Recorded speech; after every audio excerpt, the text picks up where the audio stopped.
Imagine for a second that, you've actually done it. You've reached the absolute pinnacle of your field. Right, the dream scenario. Exactly. Let's say you just wrote this wildly successful smash hit best-selling book. And I don't mean just a niche release that your friends and family bought, but like a genuine cultural phenomenon. Oh, wow. Okay. Yeah.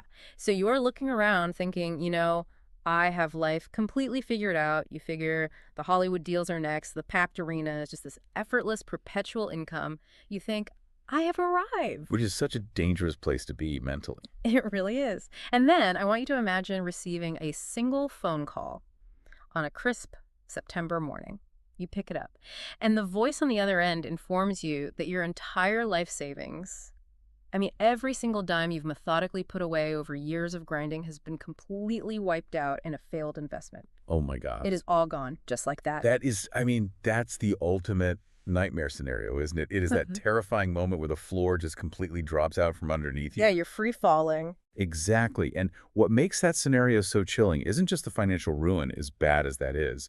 It's the sudden, violent realization that all those assumptions you made about your security, your success, and, the inevitability of your future, they were just a complete illusion. Right. That phone call didn't just wipe out an investment portfolio. It completely wiped out the illusion that early success guarantees future survival. For sure. Because the harsh reality we are digging into today is that surviving in business or bouncing back from a catastrophic loss like that, it has absolutely nothing to do with resting on your past successes. No, not at all. And it has nothing to do with having like the prettiest logo or the most aesthetically pleasing color palette on your homepage. Which is what everyone focuses on, unfortunately. Right. So instead, it's about taking this radical, uncompromising responsibility as the CEO of your own life and executing a foolproof mechanical system. Yes, that's the core of it. So I want to pose a question to you, the person listening to this deep dive right now. What if the biggest vulnerability in your business isn't your product or your team or even the economy? What if your fatal flaw is that you're relying on, pretty aesthetics instead of a proven machine to capture your customers? And that tension right there, that war between aesthetics and mechanics, that is the exact focal point of our analysis today. So crucial. It really is. We are pulling this directly from the foundational chapters of our source material on making marketing simple. And the profound realization the author comes to through just the sheer trauma of losing everything is that having a beautiful brand or even a crystal clear message is entirely useless if you do not have a mechanical, predictable engine to deliver it. Exactly. So in this deep dive, we are unpacking the absolute bedrock of modern business growth, which is the digital sales funnel. The plumbing, basically. Yes, the plumbing. And for anyone listening, whether you are managing a massive division at a Fortune 500 company or you're just a solo entrepreneur trying to scale a startup, this is your ultimate safeguard. Absolutely. You are going to learn how to shift from this vague, unmeasurable branding stuff to targeted, ruthless execution. We are talking about how to ensure your message actually converts a casual, skeptical visitor into a committed, paying customer. Which, honestly, is the only real way to stop setting your marketing budget on fire. And if we look at the data provided in the sources, the shift you're describing, it's literally a matter of survival. How so? Well, you can have the greatest, most innovative product in the world, but if you refuse to execute a systematic plan to capture and convert leads, the market will simply ignore you. They won't even know you exist. Right. The market doesn't reward the best product. It rewards the product that is easiest to understand and purchase. Okay, I want to challenge that immediately because there is this massive fallacy out there, especially in the startup world. Oh, I know where you're going with this. Right. We see these incredibly polished brands launch. They have beautiful typography, stunning minimalist websites, custom Pantone colors, and we assume that the aesthetic is the marketing. And marketing agencies certainly sell it that way. They really do. They do, and they charge an absolute premium for it. The text points out that agencies absolutely love to sell businesses, new logos, sweeping brand guidelines, and these incredibly slick parallax scrolling landing pages. With the drone footage playing in the background? Yes, Yeah. exactly. And to be fair, sitting in a boardroom arguing about whether a brand's accent color should be ocean blue or midnight navy, it feels highly productive. It feels like you're doing business. It feels sophisticated. It feels safe, too. You can debate color theory for weeks without ever having to face the terrifying reality of actually asking a customer for their credit card. Precisely. It is a psychological hiding place. A hiding place. I love that. It is. But the stark reality presented in our sources is that without a foundational sales funnel like a structured step-by-step mechanism to capture and convert leads, all of those aesthetic changes are effectively worthless. Wow. Worthless. Completely. A sales funnel is the absolute prerequisite for any advertising or branding effort. If you don't have the funnel built first, pouring money into Facebook ads or a new logo is it's financial negligence. It makes me think of, well, building a brand without a sales funnel is like building a multi-million-dollar, visually stunning storefront, but completely forgetting to install a front door or a cash register. That's a perfect analogy. Right, like people can walk by, they can admire the window displays from the street, they can even take photos of your beautiful signage, but they can't actually walk in and buy anything. The friction is just way too high. Exactly. And the academic proof behind this is what I found most compelling in the source material. It references Dr. J.J. Peterson's doctoral dissertation on this specific messaging framework. Okay, what did he find?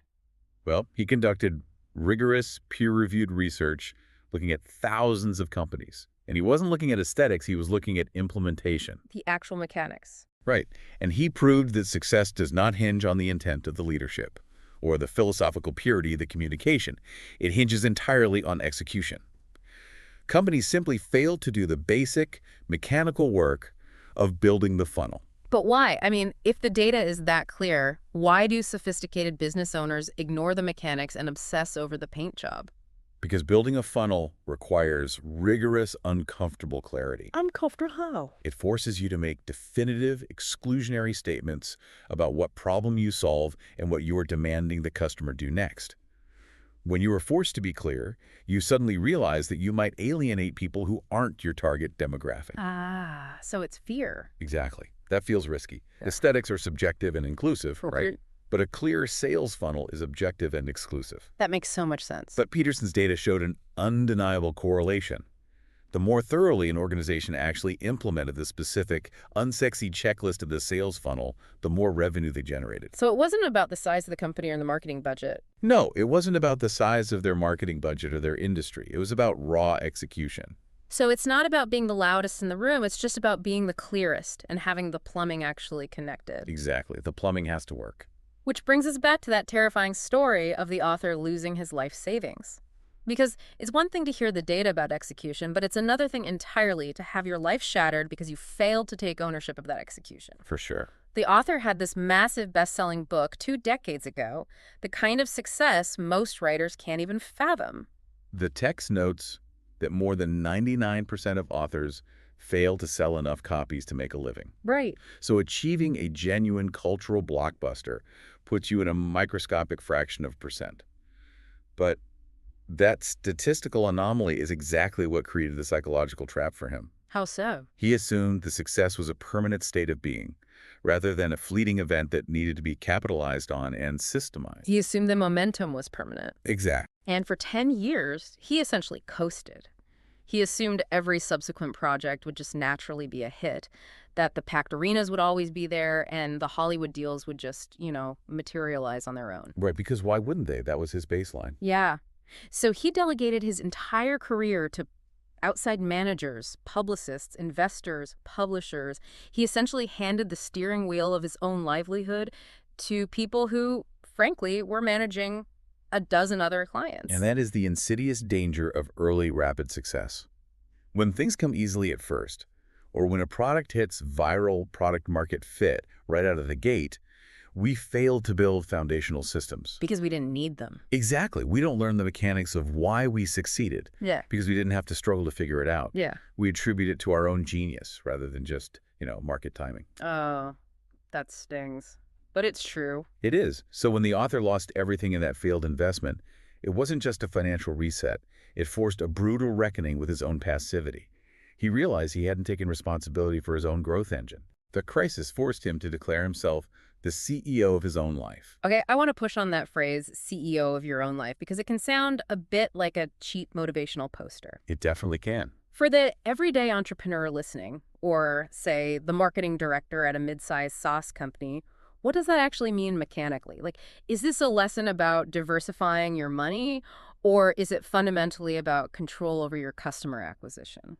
It is entirely about controlling your customer acquisition strategy. Mm. You can hire agencies to write copy, you can hire developers to build the website, but you cannot abdicate the strategic responsibility of understanding exactly how a stranger becomes a buyer in your business. You have to know the path. Yes, when you delegate the understanding of that mechanism to an algorithm or an outside PR firm, you're placing your survival in the hands of entities that do not care if you go bankrupt. Wow. You're basically waiting for lightning to strike twice. You're hoping a TikTok goes viral, or trusting that a publicist will somehow care about your mortgage payments as much as you do. And the reality is, they never will. No. The shift the author had to make, and the shift the listener needs to make, is stopping the wait for a big break. The author rebuilt his entire life and business empire, not by writing another manuscript and blindly sending it to publishers hoping for another lottery ticket. Right, he didn't repeat the old pattern. No, he self-published. He started a company. He spent years experimenting in the trenches until he developed the exact, inexpensive, highly repeatable marketing architecture we are going to break down today. The machine. Yes. And the validation of that radical responsibility is that today, his company thrives. And he notes they actually give away more to charity every single year than he lost on that devastating Monday morning. That is just an undeniable comeback story. It frames radical responsibility not as a philosophical ideal, but as a tactical financial necessity. But let's say a listener takes that to heart. They take responsibility. They fire the useless PR firm, they sit down, and they clarify their message perfectly. The text argues that they still might fail miserably. Why is that? Why is a crystal clear message dangerous if it doesn't have a funnel attached to it? It all comes down to human survival psychology. Okay, unpack that. We often hear the mantra, just clarify your message, as if clarity alone is a magic bullet. But the source material is explicit here. If you have a beautifully clear message, but no mechanical sales funnel to guide the prospect, your business will stagnate. Why? Because visitors will inherently assume you lack the competence to actually solve their problem, and they will immediately leave to find a competitor who can. See, I need you to break that down for me. If my message is incredibly clear, say I tell them exactly what I do and exactly how it helps them, why are they leaving? Shouldn't the clarity win them over? Not if there's cognitive friction in the next step. Cognitive friction. Right. Customers are ruthless with their time and their caloric energy. The human brain is essentially an energy conservation machine. It wants things easy. Exactly. Mm. It is designed to experience a hit of dopamine when it understands something easily, and it triggers a stress response, fear, resistance, confusion when it doesn't. Oh. If the actual path to purchasing your product isn't spoon-fed to them, their brain registers that required effort as confusion. And in the context of evolutionary biology, confusion is a deeply vulnerable state. Right. If you are confused in the wild, you get eaten. You get eaten. So when a prospect encounters confusion regarding how to actually do business with you on your website, they do not stick around to solve the puzzle. Mhm. Their brain tells them to flee. They bounce. I always think of this in terms of friction. Like, imagine you're driving down a desert highway and your car's engine starts making a terrifying metallic clanking noise. The worst sound. Right. You pull over and across the road you see a brilliantly clear, beautifully painted sign that says, "I fix broken engines." It's a perfect message. It speaks directly to your pain point. Sounds great so far. But you walk up to the property and there is no driveway. There's just a giant fence. There's no phone number listed, and there's absolutely no instruction on how to actually hand over your keys to the mechanic. You are just standing in the dirt looking at a great sign. Right. What do? You don't scale the fence. You get back in your broken car and you limp down the road to the mediocre mechanic who has a giant neon sign pointing to a box that says, "Drop keys here." That is the perfect distillation of the concept. The clarity of the message, the iFix engine sign, is only 50% of the equation. Right. The mechanism of delivery, the paved driveway, the obvious key drop, the clear instructions, that's the funnel. The funnel is what proves to the customer that you are competent enough to handle their money and solve their problem. So competence is tied to ease of use. Exactly. When a customer lands on your sneak website and cannot figure out within 3 seconds exactly what button to push to get the solution, they do not think, oh, I'll bookmark this and figure it out this weekend. They never do that. No, they think this company is disorganized. If their website is this hard to navigate, their customer service is probably a nightmare. They cannot help me. The mechanism of delivery is the proof of your competence. That is a massive paradigm shift.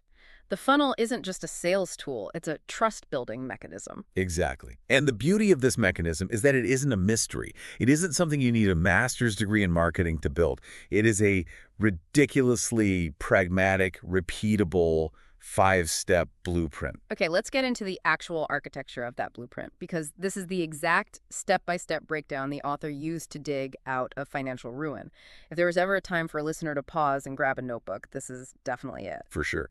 But the crucial caveat the text provides before we even list these out is that these 5 steps must be executed in this exact chronological order. You can't skip ahead. No. Yeah. You cannot skip straight to step 5, and you cannot reverse them.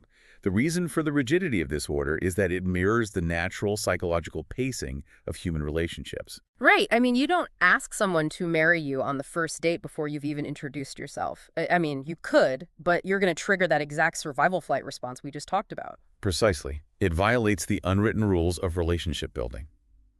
The text argues that marketing is, at its core, simply inviting a stranger into a trusted relationship with your brand. Okay. And it defines the 3 distinct stages of any relationship as curiosity, enlightenment, and commitment. Curiosity, enlightenment, commitment. Got it. If you try to force commitment before you have established curiosity and enlightenment, you become the creepy, pushy salesperson everyone hates. Nobody wants to be that person. Right. So these 5 steps are designed to walk your customers safely, step by step, through those 3 psychological phases. Okay, let's start at the very beginning. Step 1 is create a brand script or a one-liner. This initiates the curiosity phase, right? Yes. This is about condensing your entire business model into a single, highly potent sentence.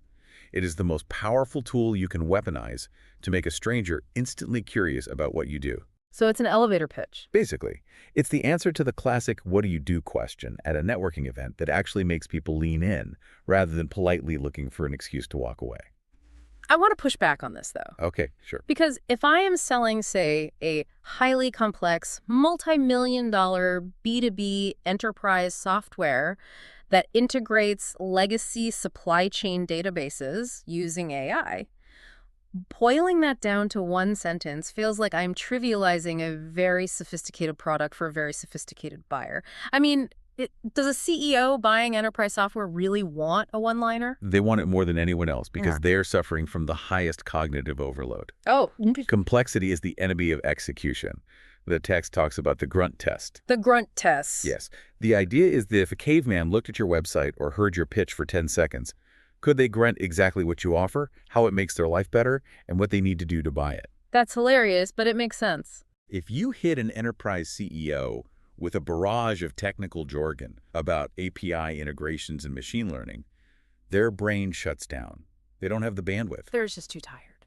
Exactly. The one-liner bypasses those cognitive filters by following a very specific 3-part psychological structure: problem, solution, result. Okay, walk me through that structure. How does it actually work in practice? First, you must state the problem. The problem is the hook. It immediately adds perceived value to your product because you are associating your brand with the solution to their specific acute pain. So start with the pain. Always. If you don't define a problem, you are just a solution looking for a reason to exist. For example, let's look at a pediatric dentist. The problem statement might be, most parents get incredibly stressed when they think about the tears and tantrums of taking their child to the dentist. I feel that. If I am a parent who just fought with my kid for an hour this morning, you instantly have my undivided attention. You've named my pain. Exactly. So second, you state the solution. But here is where most brands fail. You do not get cute, clever, or poetic. No puns. No puns. Clarity sells. Cute and clever confuse people. You simply, plainly state how your product resolves the problem you just agitated. So for the dentist, it would be, at Kids' Teeth, our incredibly fun, welcoming office environment puts kids completely at ease. Very straightforward. No dental jargon. Right. And third, you state the result. You have to paint a vivid picture of what their life looks like after they have purchased your solution. The transformation. Yes, what is the transformation? So to finish it, so they aren't afraid, and parents can actually enjoy a peaceful, tear-free dental visit. Problem, solution, result. So the whole thing is, most parents get stressed taking kids to the dentist. Our fun office puts kids at ease so parents can actually enjoy a peaceful visit. That's it. It is so simple, but it's undeniable. It instantly sparks the curiosity stage. Exactly. And once you have captured their curiosity with that one-liner, you must immediately transition them into the enlightenment phase. Which takes us to step 2. Yes. Step 2, wireframe a landing page. Yeah. This is where you elaborate on that single sentence and bring it to life as a mechanical sales machine. Notice we are saying wireframe and not design. Very important distinction. Right, because a lot of founders think their website needs to be an award-winning art project. They want the parallax scrolling, massive video backgrounds, hidden navigation menus that look cool. But the text treats the website as a precise, ruthless sales rep. Yes, it's functional. A wireframe is just the stark black and white blueprint of the text and the layout. You map the psychology before you ever pay a designer to pick out fonts. The tension between UX designers who want to win design awards and marketers who want to drive conversions is very real. Oh, it's a battle. It is. And the text sides entirely with the marketers. The wireframe has specific, highly structured sections designed to continue moving the customer's brain safely toward a purchase. What are those sections? Well, the top section, the header, must explicitly pass that grunt test we just discussed. If I land on the site, the boldest text must tell me exactly what you do. But right below that, you have to introduce the stakes. I am fascinated by the stakes section. Break down the psychology of the stakes. The stakes section is where you explicitly explain what you are saving the customer from. It leans on the psychological principle of loss aversion. Okay. In any compelling narrative, if there is absolutely nothing to be lost, there is no story, there is no tension. What is the actual tangible cost of the customer deciding not to do business with you? So what happens if they walk away? Right. Are they going to waste another 100 hours this month? Are they going to lose market share to a competitor? Are they going to continue feeling the deep frustration of a messy house? You have to gently but firmly remind them of the pain they are currently in to motivate them to move. But there is a fine line there, right? You don't want to cross over into like sleazy fear-mongering. No, definitely not. The text provides a great analogy for this. It warns not to overdo the stakes. It's like adding salt to a recipe. Just a pinch. Right, a pinch of salt brings out the flavor of the entire dish. Yeah. But if you dump a cup of salt in, you ruin the meal. You make it inedible. Exactly. You just need enough pain to wake them up, not enough to paralyze them with anxiety. Got it.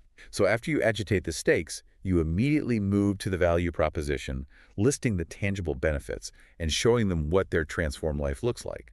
And then you must position your brand as the guide. This is a huge paradigm shift for most companies because the instinct for a brand is to position themselves as the hero. They want to say, look at our awards, look at our massive headquarters, look at how great we are. This is the most common and expensive mistake in marketing. Sure, yeah. You are not Luke Skywalker. The customer is Luke Skywalker. Oh, I love that. You are Yoda. You are the guide helping the hero win the day. And psychologically, to be accepted as the guide, a brand must demonstrate two specific traits: empathy and authority. Empathy to show you care, and authority to show you are actually capable of helping. Exactly. You express empathy by validating their frustration. You might say, "We know how exhausting it feels to struggle with software that constantly crashes." That tells the customer, okay, they get me. Right. But empathy without authority is just a sympathetic friend, you know? They can't actually fix the car. You establish authority not by bragging, but by providing brief, undeniable proof of competence. Like what? A few key statistics, 3 strong testimonials, or a banner of recognizable logos of companies you've worked with, just enough to show you can get the job done. And once they trust you as the guide, this connects right back to the mechanic analogy. You have to give them the actual paved driveway. You have to give them the plan. Humans will not walk into a fog. No, they won't. If the next steps are vague, they will not take them. The plan section of the wireframe visually breaks down the path to purchase into usually 3 impossibly simple steps. Like 1, 2, 3. Exactly. 1, schedule a discovery call. 2, we build your custom strategy. 3, watch your revenue grow. I always laugh when I see these on websites because they seem so incredibly obvious. It almost feels like you are infantilizing the customer. It's like reading the instructions on a box of Pop-Tarts. Right. Open box, put in toasters. Eat. Like, do we really need to tell a CEO to schedule a call as step 1? We do, because you aren't communicating with their conscious, rational brain. You are communicating with their subconscious survival brain. That lazy, energy-saving brain again. Yes. By breaking it into 3 simple steps, you are removing the fog. You are signaling doing business with us is not going to be a complicated bureaucratic nightmare. It is safe, It is easy, and here are the stepping stones. And all of those stepping stones lead to the most important element on the page, which is a glaringly obvious call to action. The text is brutal about this. No more passive-aggressive buttons that say learn more or get started. Learn more is a weak, non-committal request. It asks the customer to burn more calories reading. Right. Nobody wants to read more. You need a direct, transactional call to action. Buy now, schedule an appointment, get a quote. It must be repeated multiple times down the page, usually in a bright, contrasting color. You have to actually ask for the sale. Okay. So that is step 2. Your wireframed website is now functioning as a 247 highly optimized sales representative. But here's the reality. Even with a perfect wireframe, the vast majority of people who land on your site are not going to click buy now on their very first visit. They are in the enlightenment phase, but they are not ready for commitment. No, it's too soon for most. Which brings us to step 3. Create a lead-generating PDF. Right. If you ask for marriage on the first date and they say no, you don't just walk away forever. You ask for their phone number so you can go on a second date. I like that. A lead generator is a low-friction way to capture their email address by offering them immediate high-value content for free. The psychological trigger here is reciprocity, isn't it?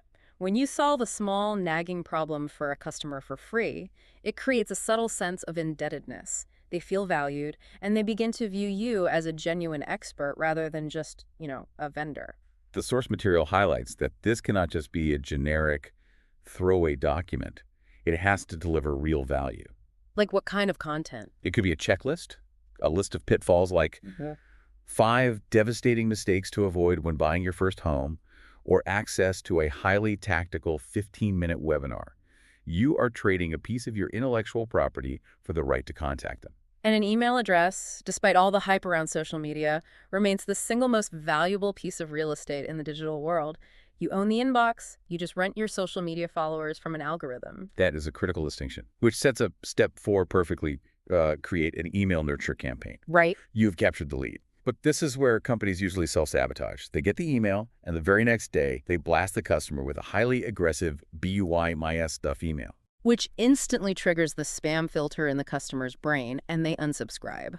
Because, again, you are violating the pacing of the relationship. Exactly. A nurture campaign is an automated sequence of emails designed specifically to earn trust over time. You're not pushing for a massive commitment yet. Okay, so what's the timeline? The text notes a staggering statistic. Customers often require around 8 distinct touch points with a brand before they feel secure enough to make a purchase. 8 touch points. Humans trust the familiar. So what is the actual architecture of this nurture sequence? How do you stay in touch without being annoying? You provide continuous actionable value. The sequence might be an email every few days. Email 1 delivers the PDF and welcomes them. Email 2 might share a brief, empathetic story about a client who struggled with the exact problem they have. Okay, building empathy. Right. Email 3 offers a small strategic tip they can implement today for free. You are essentially acting like a helpful neighbor, occasionally dropping off something useful. Just checking in. Yes. You are positioning yourself as the authoritative guide over and over again. Without asking for anything in return, you are building equity in the relationship. You're earning the right to eventually make the ask. But eventually, you do have to make the ask, or you run a charity, not a business. Exactly. Which brings us to the final hurdle. Step 5. Create an email sales campaign. This is the official transition from enlightenment to commitment. While the nurture campaign was about adding value and building trust, the sales campaign is fiercely focused on closing the deal. It's time to decide. Yes. You are giving the customer a definitive choice: accept my help or reject it. This is where imposter syndrome really rears its head, I think. I talk to so many brilliant founders who get incredibly squeamish at this stage.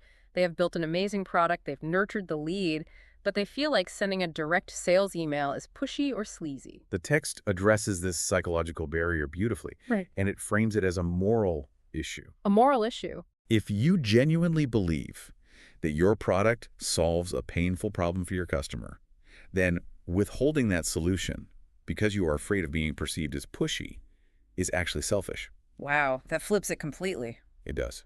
If you have the medicine that cures their ailment, aggressively offering it to them is the right thing to do.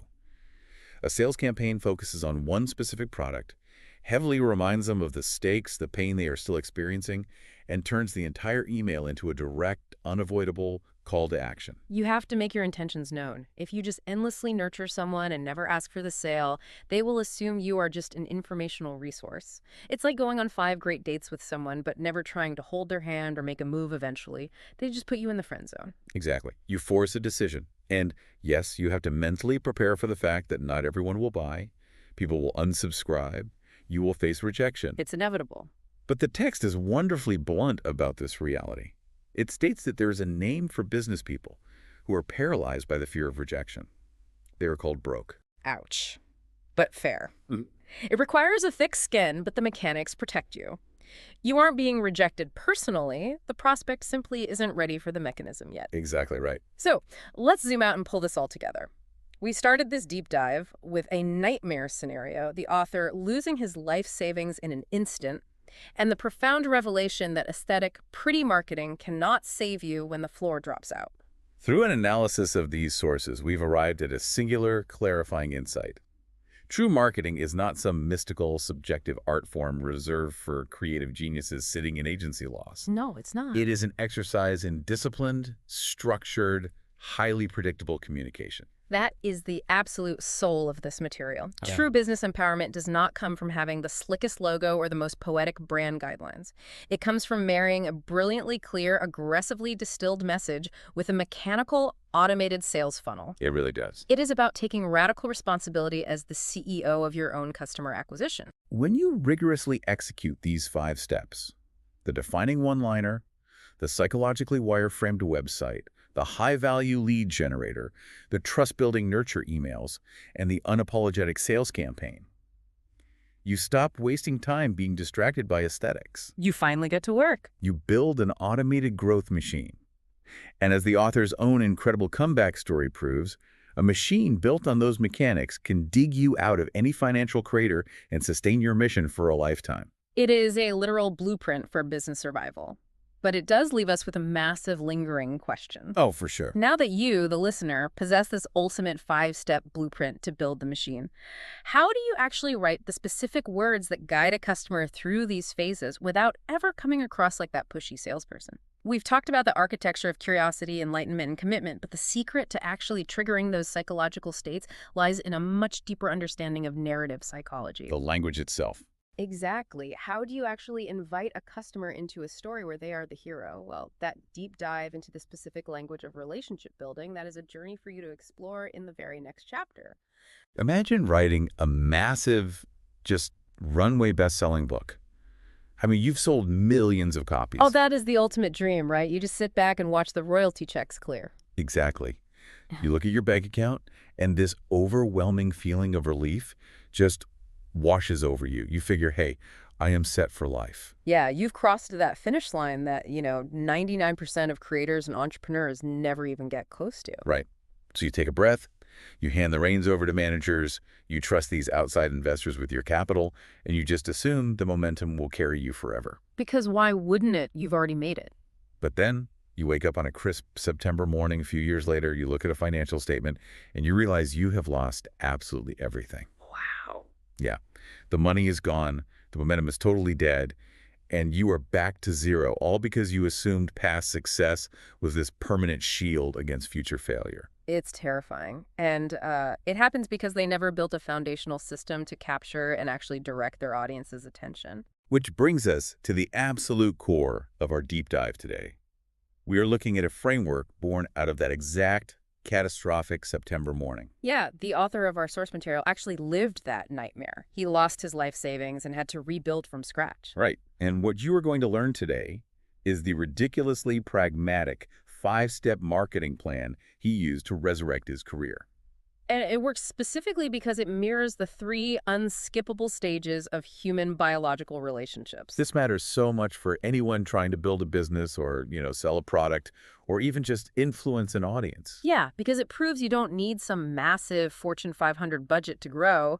You just need to stop asking your customers to marry you on the first date. Exactly. So today we are going to explore how to naturally sequence curiosity, enlightenment, and commitment. That way you can start bleeding cash on invisible marketing and build a system that essentially runs itself. I love that phrase, by the way. Invisible marketing. It's such an apt description for the trap most people fall into. How so? Like, what does that actually look like for most businesses? Well, when the author had his initial massive success, he kind of fell into the trap of outsourcing his survival. Right. He Yeah. became the talent, and he just let everyone else manage the business engine. Which is easy to do when things are going well. Oh, totally. But the vulnerability it takes to admit that, to say, hey, I achieved the dream and then I squandered it because I didn't take responsibility for the mechanics of my own livelihood, it's really striking. It is. But it forces this necessary realization: you have to be the CEO of your own life. No one else is coming to build your safety net. I do want to push back on that a little bit, though, because it definitely challenges a lot of modern conventional wisdom. Sure, yeah. Because we hear constantly about the power of delegation, right? Like, Mhm. do what you do best and outsource the rest. Right, the classic hustle culture advice. Exactly. So if someone is a brilliant software developer or a fantastic writer, shouldn't they just hand off the marketing to an agency? Why does this source insist that the creator has to build this specific foundation themselves? Well, there is a massive difference between delegating tasks and just, abdicating responsibility altogether. Okay, that makes sense. You can absolutely hire someone to execute the technical details of a campaign. But what the author realized he lacked, and what you really cannot outsource, is the fundamental architecture of how you communicate your value to the world. So it's about the message, not the medium. Precisely. If you don't understand the psychological journey your customer needs to take, an agency is just going to take your money and build a beautiful bridge to nowhere. Oh, that's a great way to put it. They'll give you these great aesthetic improvements, but they won't give you a conversion mechanism. And that's exactly how he lost his footing. He didn't have a repeatable system to turn attention into revenue. Which leads him to develop this 5-step blueprint. Let's actually look at the mechanics of what he built to dig himself out of that hole. Yeah, let's get into it. Because he doesn't just go back and write another book immediately, right? Hoping for lightning to strike twice. No, he does something way more systematic. Right. He starts a company called Business Made Simple, and he builds 5 specific assets: a one-liner, a wireframed landing page, a lead-generating PDF, a nurture email campaign, and a sales email campaign. That is it. Just those 5 things. Just those 5. Yeah. And those assets are responsible for a turnaround so massive that today he gives away more to charity annually than he lost on that fateful Monday. It's an incredible recovery. But looking at that list, I have to play devil's advocate here. It sounds aggressively simple, almost archaic. I know, it really does sound that way at first glance. Right. Like, we live in an era of TikTok algorithms and AI-generated dynamic ads and massive influencer campaigns. And the solution is a PDF and some emails. It sounds archaic until you realize that all of those flashy tools, TikTok, Facebook ads, influencer spots, they are just megaphones. Megaphones. Okay, I'm tracking. They are distribution channels. Yeah. But what are you actually distributing? If you shout a confusing, out-of-sequence message into a louder megaphone, you don't get more sales. You just annoy more people. Exactly. You just get ignored by way more people much faster. This is where we have to establish the hard line between branding and marketing, because blurring the two is how small business... I think most people use those terms totally interchangeably. They do, and it's to their own detriment. Branding is about how a company feels. It's your color palette, your logo, your typography. The vibe. Right, the emotional resonance of your visual identity. Marketing, on the other hand, is about putting the exact right words together to compel an action and close a deal. So it's aesthetic versus action. Exactly. The source material uses this brilliant sports analogy here. Imagine you're hired as an NFL head coach. Right. And you have this massive budget. Okay, I'm the coach. So you spend 90% of your time and money picking out the sleekest jersey designs. You paint the end zones perfectly. You design the coolest game day foam fingers for the fans. Sounds like a fun job, honestly. It does, but you never run a single offensive play in practice. Oh, wow. Yeah, you were going to get absolutely decimated on Sunday. Totally destroyed. It doesn't matter how intimidating your logo is if the quarterback literally doesn't know the route. Precisely. And that is what a business is doing when they spend $50,000 on a website redesign and a branding agency before they have a functional sales funnel. They're buying the jerseys, but they have no playbook. Yes. Ugh. They're playing the game without knowing how to move the ball down the field. The author gives a hypothetical that I think perfectly illustrates this tragedy of good branding masking bad marketing. Okay, let's hear it. Imagine a company invents an oil change that lasts for 15,000 miles. You only have to take your car into the shop once a year. That is a genuinely revolutionary product. Oh, absolutely. It would completely disrupt the automotive industry. I mean, people hate getting their oil changed. Right. So this company launches and they hire a fancy branding agency.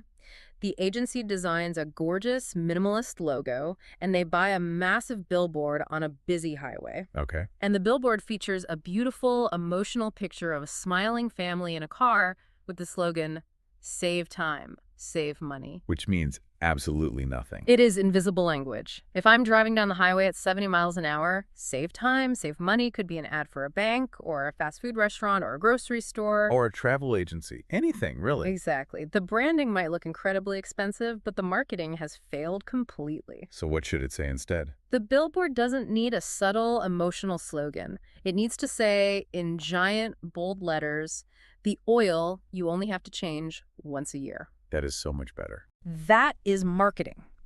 It's using words to communicate a specific, undeniable solution to a specific problem. Okay, but let's pause here because I know there are listeners screaming at their audio players right now with the ultimate counter-argument. I bet I know what it is. Apple. Yeah.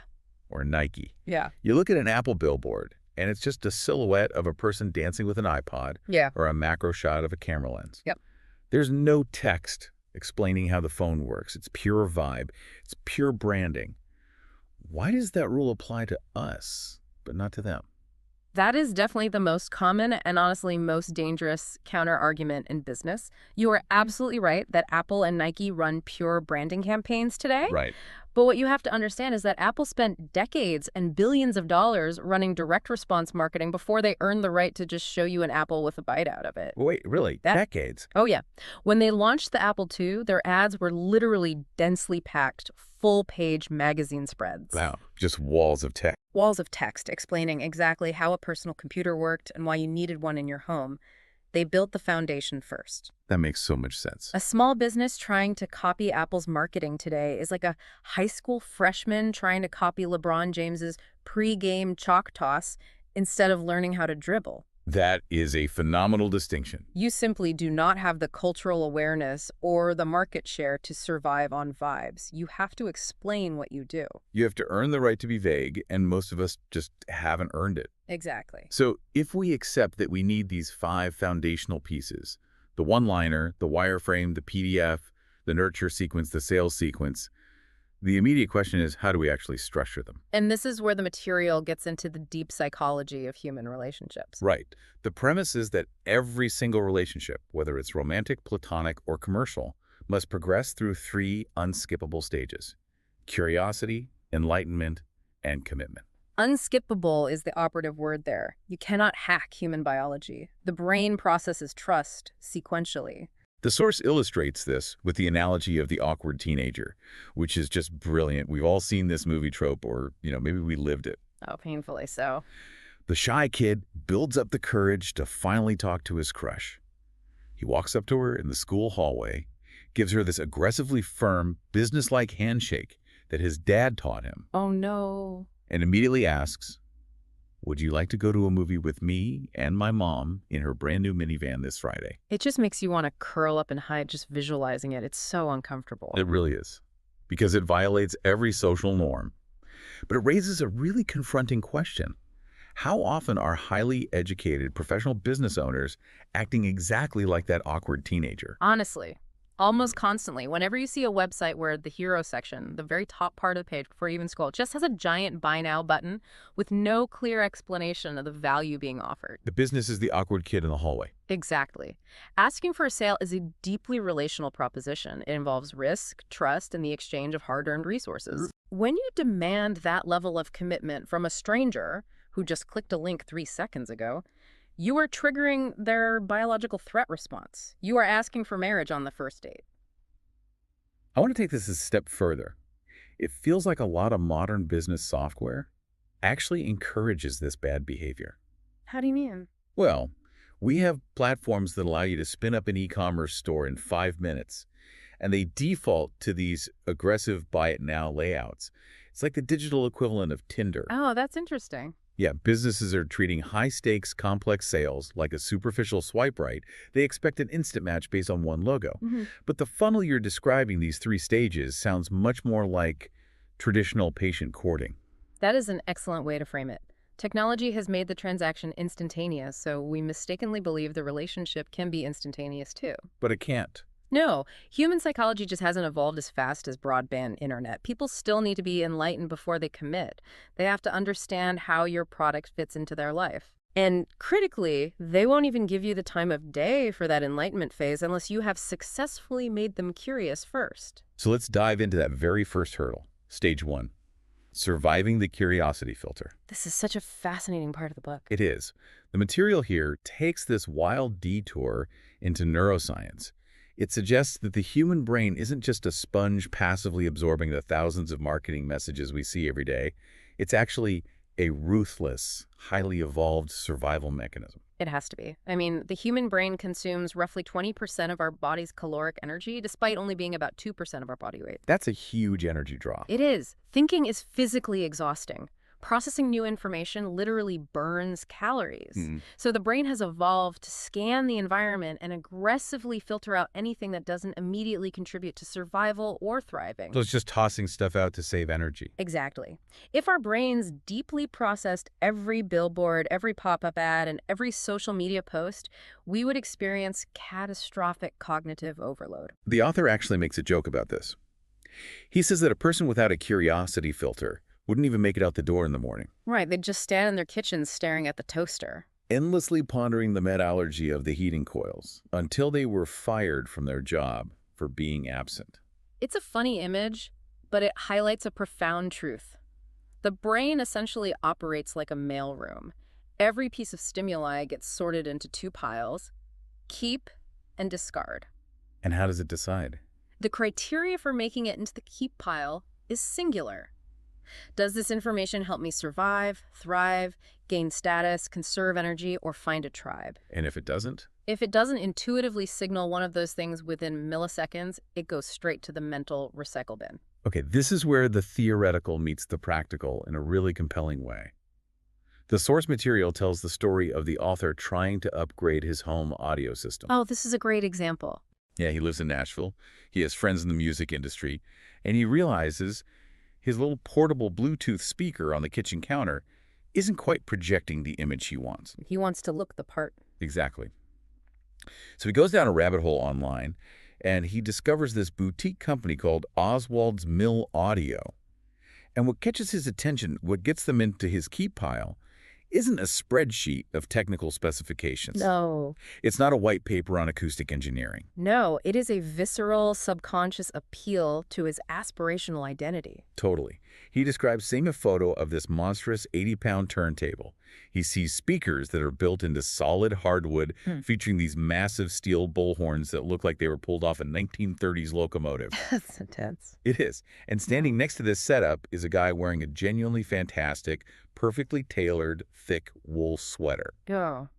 And the author admits that it wasn't rational logic that made him click. It was the sweater. It was the sweater. It's a whole aesthetic. I love that he admits that because it exposes how much of our decision-making is driven by primitive social signaling. Right. Like, why did the sweater matter? Why did the 80-pound turntable matter? Because subconsciously, those images were communicating status. They were communicating a specific tribal belonging. Ah, I see. The marketing was whispering to his brain, hey, if you own this equipment, your music industry friends will respect you. You will be elevated in the social hierarchy. You will be the sophisticated guy in the cool sweater. And that's a survival trigger. A massive survival and thriving trigger for a social primate. It's like a peacock's feathers. It's pure biological signaling. But here is the massive disconnect I see all the time, and I'd love your take on it. Sure.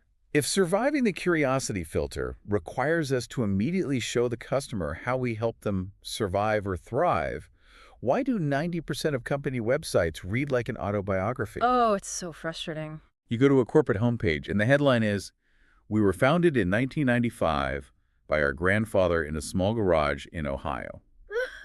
Or, "We are driven by a passion for synergistic innovation." Why is that the default? It's the default because of a cognitive bias called the curse of knowledge, combined with, frankly, basic human ego. Ego gets us every time. It really does. We care deeply about our own story, so we just assume everyone else does too. But here is the brutal reality of marketing. Your customers are not curious about your story. They are desperately trying to survive their own story. Man, that is a tough pill to swallow for a proud founder. It is, but accepting it is actually liberating. When a potential customer lands on your website and reads about your grandfather's garage in 1995, their brain immediately runs the calculus. And does this help me? Right. Does knowing this help me solve my problem? Does this help me survive? The answer is no. You are asking them to burn precious mental calories processing your nostalgia. And the brain just says, nope, discard pile. Exactly. Because it doesn't serve them, their brain categorizes you as noise and they click away. You have to instantly associate your product with the solution to their specific pain point. You have to make yourself the guide in their story, not the hero of your own. So the immediate action item here is to rewrite your elevator pitch, rewrite your email subject lines, and literally tear down the hero section of your website. Start fresh. Right. If you are not explicitly stating what you do, who it is for, and how it makes their life better in the first 10 seconds, you are failing the curiosity filter. Totally failing. But let's assume we do that. We nail the hook. Yeah. We show them the metaphorical cool sweater.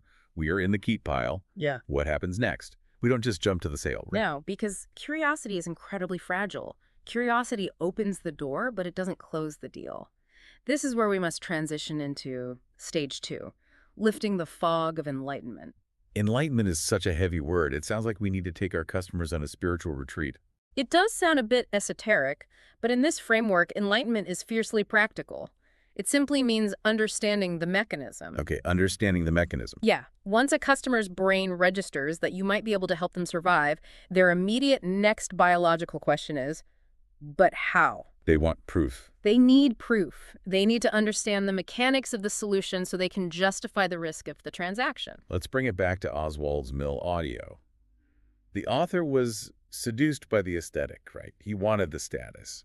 But an 80-pound boutique turntable is not a $20 impulse buy on Amazon. No, it's a massive investment. Right. He couldn't just click add to cart based on the feeling of wanting to be the cool guy in the sweater. He needed to justify it. He needed his logical brain to give his emotional brain permission to spend the money. And to do that, he had to be enlightened. So he digs deeper into their website, and he finds a video featuring the founder.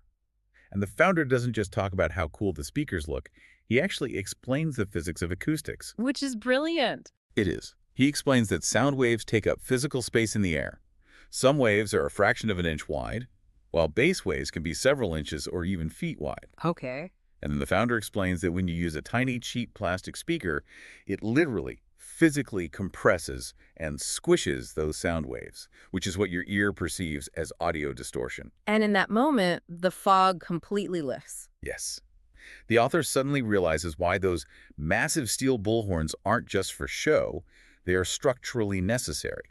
They provide the physical volume required for the sound waves to travel without getting squished. The mechanism makes sense. He was enlightened. Exactly. I really want to highlight the biological stakes of what happens if a company fails to do this, though. What do you mean? Well, what happens if your product is genuinely superior, but your explanation of how it works is convoluted, riddled with industry jargon, or just plain confusing? I think of navigating a foreign subway system without a map. If I don't understand how the lines connect, I don't just feel curious, I feel anxious, I feel threatened. That is exactly the biological response. The human brain treats confusion as a literal survival threat. A threat. Think about our evolutionary history. If you are wandering through the forest and you are confused about which berries are edible and which are toxic, that confusion can kill you. Oh, wow. Yeah. If you are confused about the footprint of a predator, you die. Confusion is a state of extreme vulnerability. So when a customer reads a convoluted product description, they aren't just annoyed. Their brain is subtly registering danger. Yes, they feel exposed. The brain is hardwired to experience a release of dopamine when it understands something. That aha moment is deeply pleasurable because it signifies safety and mastery over the environment. And when we don't understand, We experience a stress response. Humans will instinctively and rapidly retreat from situations where they feel confused, and they will gravitate towards situations where they feel clarity and control. people will never move into a fog. Mm-hmm. That might be the most important sentence in this entire deep dive. The answer to confusion is always no. It doesn't matter if you have the best product on the market. If your competitor's product is inferior, but their explanation is crystal clear and easy to understand, the customer will buy from the competitor every single time. Because clarity feels safe. Exactly. They will buy the inferior product because it doesn't trigger that threat response. This is where that lead-generating PDF or the detailed breakdown on a wireframe website comes into play. You have to answer the "but how" question so explicitly that there is zero cognitive friction. Zero. I always think about buying a mattress online. A mattress is just a white rectangle. If you charge me $2,000 for it, I need you to show me the 3D cross-section. You need to see inside. Right. Show me the cooling gel layer, show me the memory foam, show me the pocketed coils, explain the mechanism so I can justify the price. Exactly. You are lifting the fog. You are providing the logical scaffolding for an emotional decision. Okay, so we've navigated the first two stages. We sparked their curiosity by promising a survival advantage. We lifted the fog of enlightenment by clearly explaining the mechanism of our product. They understand it, they want it. Now we arrive at stage 3. The risk of commitment. The moment of truth. This is where you actually ask the customer to open their wallet. You are asking them to exchange their hard-earned survival resources, their money, their time, their data, for your product. And it is a risk for them. A big risk. And the source makes a fascinating claim here. It says that at this stage, if a sale doesn't happen, there are generally only 2 reasons why. You either didn't ask them to commit or you asked them way too early. To bring this to life, the author shares a very personal and honestly agonizing story about how he met his wife. Oh, this story is so relatable. It really is. He was living in Washington, D.C., working on a government task force, and he was staying at this charming little bed and breakfast. His future wife happened to be working there. He comes down for breakfast on his first morning, sees her, and he claims he knew almost instantly that he wanted to marry her. Which is a beautiful sentiment, but highly impractical to state out loud at a continental breakfast. Exactly. If he had walked up and said that, he'd be the awkward kid in the hallway all over again. So he plays it cool. His only goal that first morning is to survive the conversation without spilling coffee down his shirt. A solid stage 1 strategy. Right. And he succeeds. They have a great chat. The curiosity filter is passed. He can tell she is open to continuing the connection.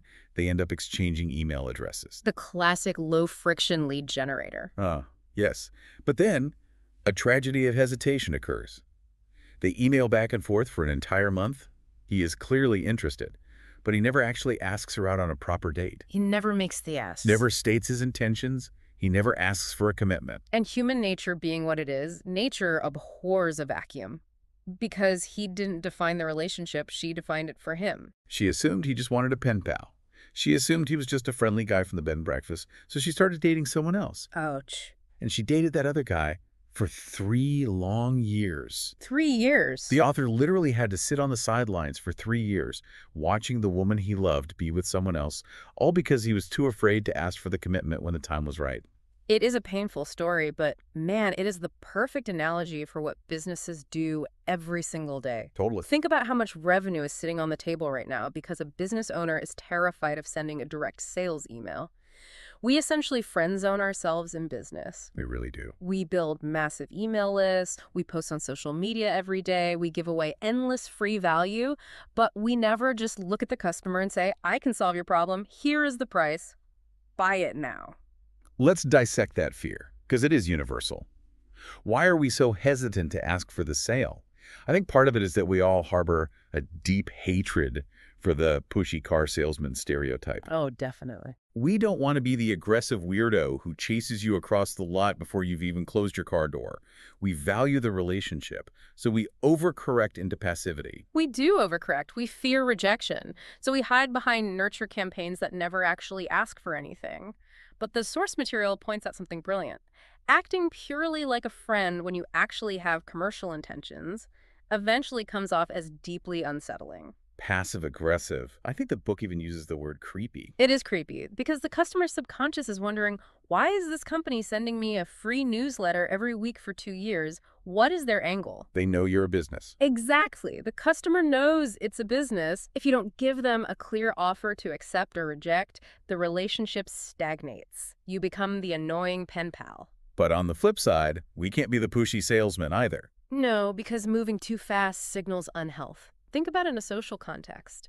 If you have a friend who falls madly, obsessively in love with a new person every single month and demands exclusivity after one date, you don't view them as passionate. You view them as deeply unstable. Right. You advise people to stay away from them? Because desperation is a threat signal. Exactly. When a business pushes too hard too fast, it triggers the customer's threat response. The customer feels like the business isn't trying to help them survive, the business is trying to extract their resources to ensure its own survival. It feels coercive. Yes, so the sweet spot is the pacing of the ask. The pacing. The Goldilocks zone of commitment. The author suggests that for most moderately priced products, a customer needs to experience roughly 8 touch points before they feel safe enough to make a commitment. 8 distinct moments of value and enlightenment. Okay, but if you were doing that manually calling a prospect 8 times or taking them to 8 lunches, that is exhausting. It's unscalable. Which is exactly why the 5-step plan is so vital. It automates the pacing. That is the entire purpose of the funnel. Right. The one-liner sparks the curiosity. The wireframed website provides the initial enlightenment. They give you their email address in exchange for a PDF, which is a micro commitment. Then, your automated nurture email campaign delivers those remaining touch points over a few weeks, providing value, building authority, and lifting the fog even further. And because it's automated, it completely removes the emotional sting of rejection for the business owner. You aren't individually agonizing over every single email. The system is doing the courting for you. And once that automated courting is done, you transition into the final step, the sales email campaign.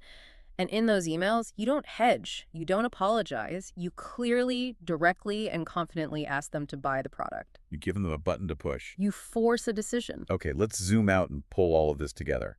We started with the nightmare scenario, waking up and realizing your business was built on sand because you didn't have a system. Right.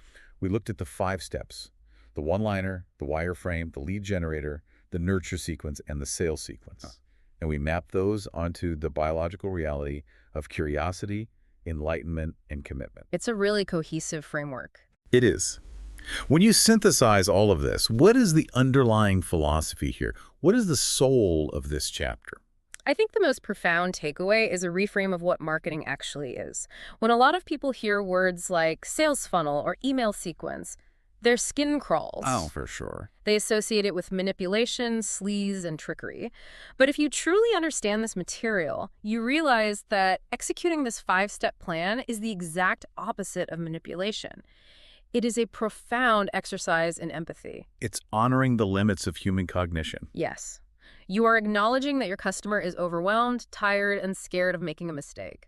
By building this system, you're creating a safe, predictable path for them. You're guiding them. You are gently guiding them from a subconscious spark of curiosity, leading them out of the terrifying fog of confusion, and pacing the relationship so that when you finally ask for a commitment, they don't feel coerced, they feel relieved. You are acting as a trusted guide. And the byproduct of that empathy is a business that actually works. You get a customer who trusts you, and you get predictable revenue that lets you sleep at night. You become the CEO of your own life again. You build a machine that respects human nature rather than fighting against it. Which leaves us with one massive, lingering question. We know that everything hinges on that first stage. If you don't survive the curiosity filter in those first 10 seconds, the rest of the funnel is utterly useless. Right. None of the rest matters. You have to get into the brain's keep pile. You have to prove you can help them survive. But what are the actual specific words you use to do that? How do you distill everything your complex business does into a single, irresistible sentence? That is the ultimate puzzle. Getting the hook right is the hardest part of the entire process. Well, let that puzzle marinate in your mind. Because crafting that perfect hook, what the author calls your one-liner, is an absolute art form. And it is exactly what you are going to want to explore next. Until then, take a hard look at your own marketing. Audit your website, check your pacing, and whatever you do, stop being the awkward kid in the hallway and stop asking your customers to marry you on the first date. Have you ever, pulled up to a car dealership, put the vehicle in park, and before you even have one foot out the door, a salesperson is literally sprinting across the sun-baked asphalt toward you? Oh, that is the absolute worst feeling. Right. I mean, you haven't even stretched your legs yet. You haven't taken a single breath of outside air. And suddenly there's this total stranger completely invading your personal space. Yep. They've got that massive, aggressive grin on their face. Exactly. And they are instantly asking, what it's going to take to get you into a brand new sedan today. Right this second. It's so jarring. It is. And the physical reaction you have in that moment is just incredible. It's visceral. Your shoulders tense up. Your stomach drops. Your fight or flight kicks in. Yeah, your immediate instinct is to just throw the car back in reverse and speed away. Yeah. It's a completely biological reaction to being rushed. Which is completely natural. But the crazy thing is, if you look at the landscape of modern commerce, this is exactly what most businesses are doing to you every single day. Oh, without a doubt. Most organizations ask customers to buy their products the exact same way that, like, an awkward junior high kid asks a crush on a date. Clumsily, way too fast, and with zero understanding of how actual human relationships work. It's a painful comparison, but it's incredibly accurate. And now look, we've all been on the receiving end of it. And if we're being completely honest with ourselves, anyone listening who has ever tried to sell a product or pitch an idea has probably been guilty of doing it too. Oh, for sure. Myself included. Right. But today, we are going to fix that. We really are. We're pulling from a pretty fascinating stack of sources for this deep dive today. Yeah, let's get into the sources. So our primary focus is centered on Chapter 3 of a prominent business strategy book, and it breaks down the actual unskippable stages of a relationship. But we're also bringing in some supplementary research from evolutionary psychology journals and some modern marketing case studies to really flesh this out. So what's the core mission for us today? The mission is to decode the psychological architecture of courtship, right? And then apply that directly to how you communicate in the real world. Because it really is all about communication. Exactly. Whether you're an entrepreneur trying to scale a startup, a creative building an audience, or honestly just someone trying to explain a complex idea without alienating people, you have to understand the natural pacing of human connection. You can't just sprint across the asphalt. You really can't. So we're going to look at 3 distinct phases today: curiosity, enlightenment, and commitment.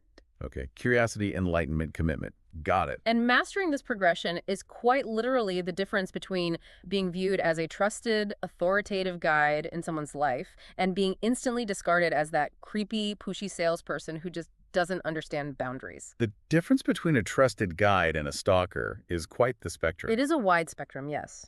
But it perfectly captures the stakes here. Let's start with the fundamental premise of this chapter, which I found really interesting. It argues that asking for a sale, or asking for any kind of buy-in from someone, is, at its core, a relational proposition. Right. And relationships have rules. They have rules. They have this biological pace that simply cannot be rushed. The source material paints this incredibly vivid, totally cringe-inducing analogy of a young, shy boy in middle school. Oh man, this story. Right. He decides he's finally going to make his move. So he walks up to a girl in the hallway, grabs her hand, and gives her a firm, aggressive handshake. Because his dad told him a firm handshake shows confidence. Yes, exactly. So he crushes her hand and then just blurts out, "Do you want to go to a movie with me and my mom? She just bought a new car." Just picturing that scenario triggers secondhand embarrassment. It is so painful. The sheer lack of social calibration there is just, it's brutal. It is brutal. Well, But wait, let me play devil's advocate for a second here. okay, go for it. We laugh at the junior high kid, obviously. But isn't business fundamentally different than middle school romance? Business is transactional. Whoa. Like if I go to a website to buy a pair of shoes, I kind of want them to just show me the shoes and ask for my money. When brands try to act like my best friend, like swearing eternal devotion to my footwear journey, that actually feels way more manipulative than just saying, "Here are the shoes, give us $50. That's a really fair point. You're touching on a crucial distinction there, but the underlying psychology actually remains identical. Really? How so? Because it isn't about the brand pretending to be your soulmate. It's about subconscious signals of stability. Stability. Okay. Right. When a relationship of any kind moves too quickly, the human brain detects a very specific kind of threat. It smells unhealth. Unhealth. I like that word. Yeah, think about healthy adult socialization. A well-adjusted adult does not swear undying loyalty to a stranger they met 5 minutes ago at a bus stop. Right. If someone did that, I'd be looking for the nearest exit. Exactly. Your brain immediately flags them as unstable. You recognize that they lack boundaries, they lack social awareness, and honestly, they might be desperate. Yeah, it screams desperation. And the exact same biological alarm bells ring when a business bypasses the natural steps of introduction and just demands your financial commitment the literal second you land on their homepage. They come off as desperate users. Yes. The customer feels a sense of threat, not convenience. So that transaction you mentioned, buying the shoes quickly, that only feels seamless to you because you've likely already gone through the prerequisite psychological stages with that specific brand. Oh, interesting. Or at least with the concept of buying shoes online in general. You went through the stages without even realizing it. So it's less about romance and more about demonstrating that you are a socially calibrated, safe entity. Precisely. If you rush me, you are proving that you don't understand normal social norms, which makes you unpredictable, which makes you dangerous. That is the core of the psychological argument here. A modern sales funnel, or honestly any effective communication strategy, shouldn't be viewed as a trap. It's not designed to trick a consumer into handing over their money. Right. It is simply a mechanism that controls the pace of a natural, healthy relationship. It respects the customer's autonomy. It respects their psychological space. Exactly. It allows them to date your brand or your idea at a speed that mitigates their perception of risk. Controlling the pace. I love that. That leads us directly into the first major hurdle, though. Getting started. Yeah. If we agree that we can't just sprint across the asphalt, give a firm handshake, and demand a commitment, how do we even initiate contact? How do you say hello without sounding the alarms? Right. How do we start the conversation without triggering that threat response? The sources point to stage 1 of the relationship, which is purely about generating curiosity. Stage 1. But they frame this through a lens that I found completely fascinating. They call it the primate survival filter. This is where the evolutionary psychology really shines. It really does. The argument is that human beings only want to get to know you if they subconsciously sense you have something that will help them survive or thrive. We are diving deep into human biology here, specifically how the human brain manages energy. Okay, break that down for me. So the brain is an incredibly energy-intensive organ. It consumes roughly 20% of your body's total calorie. 20%, just the brain. Just the brain. Despite being a tiny fraction of your overall body weight. And because of this massive energy draw, it is ruthlessly optimized to conserve calories. It doesn't want to work if it doesn't have to. Exactly. It completely rejects processing unnecessary information. To illustrate this, the research asks us to look at a super mundane daily task. Think about sorting your physical mail. Okay. You stand at the kitchen counter and you are constantly scanning the envelopes, making these rapid snap judgments. Just flipping through them. Right. You are organizing the world into 2 piles. Keep and discard. Mostly discard if we're being honest. Totally. The junk mail, the credit card offers, the glossy flyers for that local pizza place you never actually eat at, straight into the recycling bin. Right. But the bills, the handwritten letter from a friend, your tax documents, those go into the keep pile. Now, you don't read the junk mail thoroughly before throwing it away, do you? Definitely not. I don't even open it. Right. You filter it based on its perceived relevance to your life. Now, take that cognitive filter and apply it to the modern digital landscape. This is where it gets wild. According to the data in the text, the average person is subjected to roughly 3,000 pieces of marketing collateral every single day. Okay, I have to challenge that number. You think it's too high? 3,000. That sounds like one of those totally inflated statistics that marketers throw around just to scare people. Oh. I definitely do not remember seeing 3,000 ads yesterday. I mean, I would be curled up in a fetal position if I consciously processed that much noise. Well, the fact that you don't remember them is the exact proof that the filter is working perfectly. Yeah. Those 3,000 pieces of collateral aren't just like massive Super Bowl commercials. Okay, what are they then? They are the logos on the shirts of the people you pass on the street. They are the promoted posts you scroll past in a fraction of a second on social media. Oh, see. They're the branded wraps on the delivery trucks in your peripheral vision, the podcast sponsorships you fast forward through, the tiny banner ads on your weather app. Okay, when you put it like that, 3,000 actually seems kind of low. Right. Your brain is just bombarded with thousands of attempts to extract your attention every day. And it consigns 99.9% of them straight to the mental recycle bin without you ever consciously registering them. Because it has to. Because it has to. Because if it didn't, the cognitive load would literally break us. We wouldn't have calories left for anything else. Exactly. The sources use this brilliant thought experiment involving a toaster to explain this. The toaster guy. I loved this part. It's so good. So imagine a human being whose primate survival filter suddenly just stopped working. They wake up, they walk into their kitchen to make breakfast, and they look at the toaster. Now, without the filter telling them, hey, this is just a tool, ignore how it works, just use it, They become completely paralyzed by curiosity. Just staring at the toaster. Right. They stand there wondering about the thermodynamics of the heating coils. They marvel at the spring mechanism that pops the bread up. They ponder the global supply chain that somehow sourced the metal to build it. They are just entirely hypnotized by the toaster. They would stand in the kitchen for hours. They would never leave the house. They wouldn't go to work. They wouldn't earn money. They wouldn't buy food. Eventually, that person would fail to survive. It's a funny image, the hypnotized toaster guy, but it makes the biological imperative so incredibly clear. It's life or death, neurologically speaking. Yeah. The customer isn't ignoring my website or my email because they are mean or because my font choice is slightly off. No, they don't care about your font. They are ignoring it because their brain views my message as a toaster. It is irrelevant to their immediate survival, so processing it would be a dangerous waste of precious calories. It's exactly like swiping on a dating app. That's a great modern parallel. You aren't conducting a deep psychological analysis of every single profile that crosses your screen. You can't. It is the ruthless, split-second survival calculation. Keep, discard, keep, discard. Exactly. Does this person's aesthetic, their vibe, their perceived status align with my life? Swipe right, if not swipe left. And that split-second calculation is the only thing standing between your message and the mental recycle bin. Wow. In a business context, your website's headline, the subject line of your email, the opening slide of your pitch deck, that is your dating profile picture. That's a lot of pressure on a headline. It is. Because if it does not instantly, immediately communicate how you help that person survive or thrive, they swipe left. You are filtered out before you even open your mouth. Let's ground this in a real-world example from the text, because it really crystallizes how weird our definition of survival has become in the modern world. Yeah, it's not all just hunting and gathering anymore. Right. The author tells this story about casually browsing online and stumbling across a company called Oswald's Mill Audio. Oh, this is a perfect example. They manufacture custom, ultra-high-end audio equipment.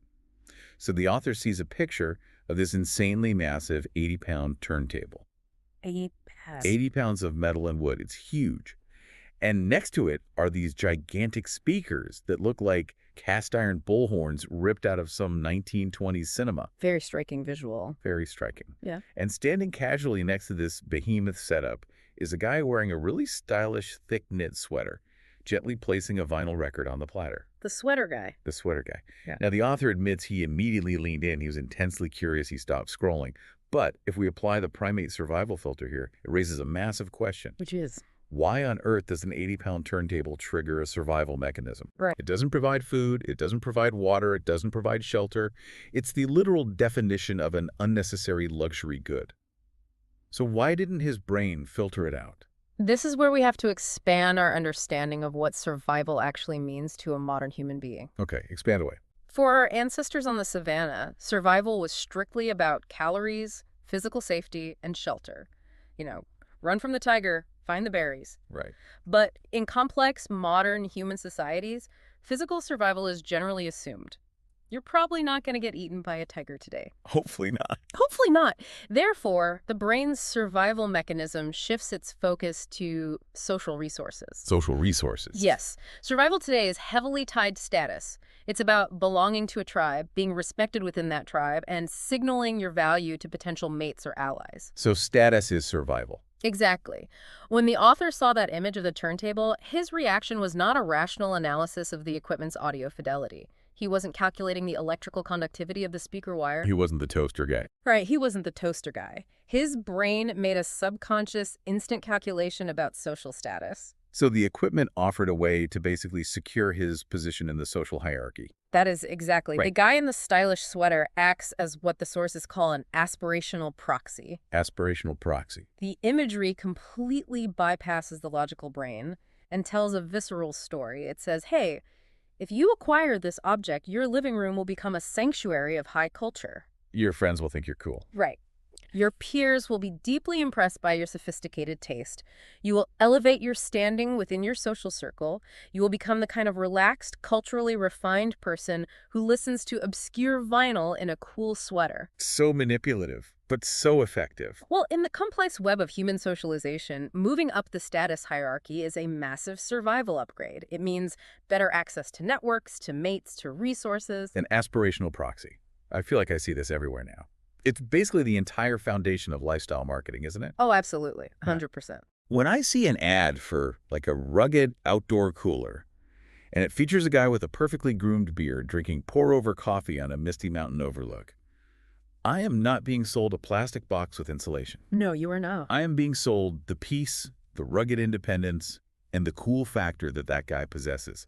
I want to be the guy on the mountain. Exactly. You're buying the identity. So if we translate this into a direct takeaway for you, the listener, whether you're marketing a product or just trying to get your boss to listen to your proposal in a meeting, you have to stop starting the conversation by talking about yourself. This is the biggest mistake people make. Stop leading with, our company was founded in 1992 by two brothers who loved innovation. Nobody cares about the brothers. No one cares. Your audience's primate brain is not curious about your history. They are exclusively scanning the horizon for tools to help them survive or elevate their status. That shift in perspective is the entire key to the curiosity stage. Offer a survival tool. Yes. If your opening line doesn't offer a tool for survival, status, or success, you do not pass the filter. You don't even get to play the game. You're in the mental recycle bin. Wow. However, and this is big, however, passing the filter is just the admission ticket. What do you mean? Curiosity is incredibly fragile. Just because the author was mesmerized by the 80-pound turntable and the promise of elevated status, it doesn't mean he is going to blindly pull out his credit card and drop $10,000 on it right then and there. Oh, right. Curiosity gets you attention, but it does not generate trust. Which makes perfect sense. I mean, I can be deeply curious about what it's like to drive a Ferrari, but I'm not impulse buying one on my lunch break just because I saw a cool ad. Exactly. The brain requires more data before it authorizes a massive transfer of resources. And that brings us to the second phase of the relationship, enlightenment.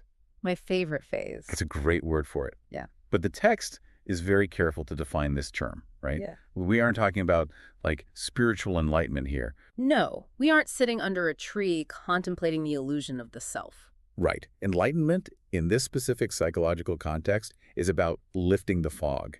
It's about answering the immediate, unavoidable question that always follows curiosity. But how? The but how is everything. You promised me a survival tool. You promised me status. But how does it actually work? The transition from curiosity to enlightenment is essentially the shift from emotion to logic. From the heart to the brain. Exactly. You are either enlightened about the mechanism of a tectonic plate, or you aren't. You are enlightened about how a combustion engine works, or you aren't. It's binary. It is. When a customer enters this second stage, their brain is demanding proof to justify the emotional spike of curiosity they just felt. They need backup for their feelings. Right. If you sell a supplement that promises to eliminate brain fog, the customer wants to know how it physically interacts with their neurochemistry. Or if you're pitching a new software to your executive team that promises to cut costs by 20%. They need to see the exact workflow of how those efficiencies are achieved. They won't just take your word for it. This is the stage where the foundation of trust is actually poured. Let's trace this back to the Oswald's Mill audio story to see how they handled it. Because they did this perfectly, right? Masterfully. The author was hooked by the status imagery. But the tipping point, the moment his brain shifted from that looks cool to I actually trust this company, was when he clicked on a video on their website. The explainer video. Right. And in this video, the founder doesn't just brag about the wood finish on the turntable, he explains the actual physics of sound. He lists the fog. Yes. He explains that sound waves aren't just invisible magic, they are physical phenomena that displace air. Some waves are an inch wide, some are 3 inches wide. Physical objects, essentially. Exactly. And then he explains that if you have a cheap, tiny Bluetooth speaker sitting on your kitchen counter, it physically lacks the spatial dimensions to accommodate those waves. It literally squishes the sound waves. He squishes them. Which is why the music sounds distorted and thin. That is just a masterclass in providing a paradigm shift. It really is. He gave the consumer a completely new lens through which to view reality. And this raises a really profound psychological question. Why do human beings have such a visceral hatred of confusion? Why do we hate being confused? It feels awful. It does feel awful. And the evolutionary psychology research provided in our sources points out that confusion is a state of extreme, life-threatening vulnerability. Life-threatening. Think about it. Imagine you are foraging in a forest hundreds of years ago. You come across a bush with red berries. Okay. If you are confused about whether those are nutritious wild raspberries or poisonous nightshade, that confusion is not just a minor inconvenience. It's a fatal liability. It's a fatal liability. If you guess wrong, you die. Or, in a more modern context, if you are driving a rental car in a foreign country and you are confused by the shape and color of the traffic signs, you could cause a massive accident. Right, because you don't know the rules. Exactly. The human nervous system is hardwired to interpret confusion as a direct threat to survival. But I want to push back on the solution here for a second. All right, push back. Because if confusion is the enemy, the natural instinct for a lot of really smart people, especially engineers, developers, or deep subject matter experts, is to explain everything. The feature dump. Yes.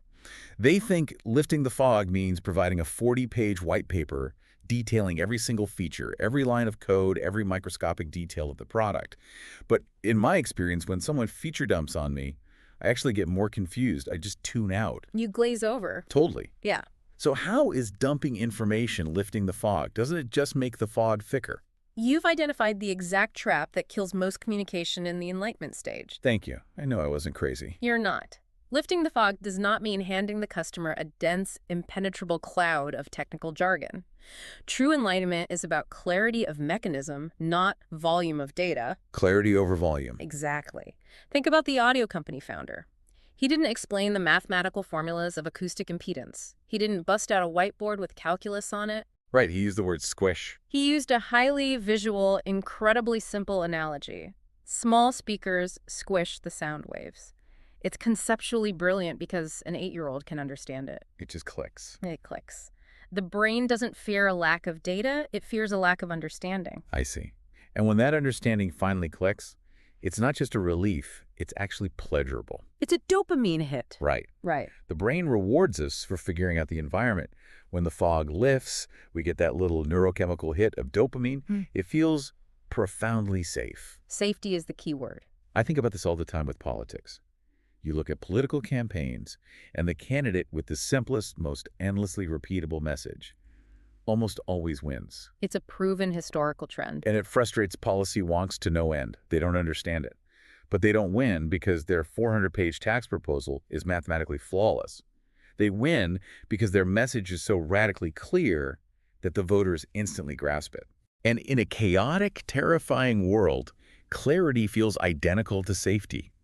We naturally gravitate toward the person, the brand, or the leader who makes the world feel less confusing. The equation is really that simple. Clarity equals safety. Confusion equals danger. Clarity is safety. Confusion is danger. Human beings, whether they are voters, consumers, or investors, will not willingly walk into a fog. Never. If your website is a dense thicket of corporate jargon if you are using phrases like, we leverage synergistic paradigm solutions to optimize downstream deliverables, your customer is going to bounce immediately. Oh, I've bounced from that exact website. I know I have. We all have. The answer to confusion is always, without exception, no. No. If they cannot clearly visualize how your product works to solve their problem, they will retreat to whatever feels safest. And usually the safest option is doing nothing, or handing their money to a competitor who actually bothered to explain things simply. I have absolutely been a victim of the fog. Tell me about it. I've been on software websites literally with my credit card in hand, genuinely wanting to buy a solution to my problem. And after 3 minutes of trying to decipher their features page, I still have no earthly idea what the software actually does when I log in. So what do you do? So I close the tab, I'll walk away from the fog. It's just too risky. Yeah. So if we are mapping out a strategy here, this enlightenment stage is where you actually deploy your longer form content. Exactly. This is the job of the lead-generating PDF guide, the 2-minute explainer video on the homepage, the well-structured email sequence. You use these specific tools to clearly and simply explain the mechanism. You show them the map, you prove that you know the way through the woods. Beautifully said. And once you have done that, once you have successfully navigated the primate survival filter to pique their curiosity, and then provided clear dopamine-inducing enlightenment about how you can solve their problem, the dynamic of the relationship fundamentally shifts. Yeah, dynamic shifts. Okay. You have established trust. You are no longer the aggressive car salesman sprinting across the lot. Thank goodness. You are now the competent guide holding the map. And now, and only now, have you earned the psychological right to ask the customer for a commitment. Which brings us to the third and final phase, commitment. The big ass. And ironically, This is the stage that absolutely terrifies most business owners and communicators. Oh, people are petrified of this stage. They really are. This is the climax of the relationship. It is the moment where the abstract dance ends, and the customer must take a calculated risk and actually put skin in the game. Right. To illustrate the stakes here, the source text shares a deeply personal, honestly somewhat heartbreaking story from the author about meeting his wife, Betsy, years ago in Washington, D.C. It is a brilliantly relatable example of how the fear of asking for commitment can completely sabotage a relationship. It really is. So the story goes like this. He meets her at a bed and breakfast where she's working. Okay. They strike up a conversation over coffee, and they have incredible chemistry. He knows instantly that he is deeply interested in her, but he is absolutely terrified of coming off as pushy. He doesn't want to be the car salesman. Exactly. He doesn't want to ruin the easy vibe they have going. So instead of making his intentions clear, he decides to play it incredibly safe. He acts like a platonic friend. The classic mistake. He emails her casually every now and then for a month, keeping things super light, never asking her out on a proper date, never defining what he actually wants. And what happens? Well, because he was so entirely passive, she logically assumed he just wanted to be pen pals. And naturally. So she started dating someone else. And he admits in the text that it took him nearly 3 years to recover from that single mistake and finally maneuver into a position to ask her out properly. 3 years. He lost 3 years of a relationship because he was too scared to put a buy now button on his interactions with her. It perfectly encapsulates the dual pathology we see in marketing and sales every day. Dual pathology. Yeah, there are two primary reasons organizations fail to gain commitment. Okay, what's the first? The first, which we discussed with the junior high kid, is asking way too early and triggering the threat response. That's the one everyone is afraid of. Right, coming on too strong. But the second, which is far more insidious, is never asking at all. The pen pal zone. Exactly. They are so paralyzed by the fear of being perceived as pushy that they become functionally invisible. They friend zone themselves. That is so common. To understand why this happens, we have to look at what a purchase actually represents to the human nervous system. Biologically speaking. Biologically speaking, making a purchase is not a neutral act. It requires taking the resources you have painstakingly accumulated to survive, namely your money, and transferring them to someone else. Right. You are literally giving up survival resources. That is an inherently risky, vulnerable act. Yeah, losing resources is dangerous. If the customer miscalculates, if they buy the product and it doesn't work, they have lost their resources and are now under a greater threat than before they met you. They gave up their hard-earned nuts and berries for a squished sound wave. Exactly the biological reality of it. Commitment requires the customer to assume risk. Right. The brand's entire job during the curiosity and enlightenment phases is to systematically reduce that perceived risk by building trust and clarity. Making it feel safe. But eventually, the reduction of risk isn't enough. You must eventually call the question. You have to confidently ask them to take the leap. I see this exact pathology with so many brands and creators. Yeah. They think being passive is a form of deep respect for the audience. I don't want to bother them. Right. They think, I don't want to bother my audience. I'll just put a tiny gray learn more hyperlink at the very bottom footer of my website. If they want to buy, they'll find it.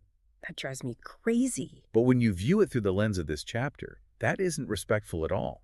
It's passive-aggressive. It really is. You are putting the entire burden of advancing the relationship onto the customer. The text has this hilarious quote that sums it up perfectly.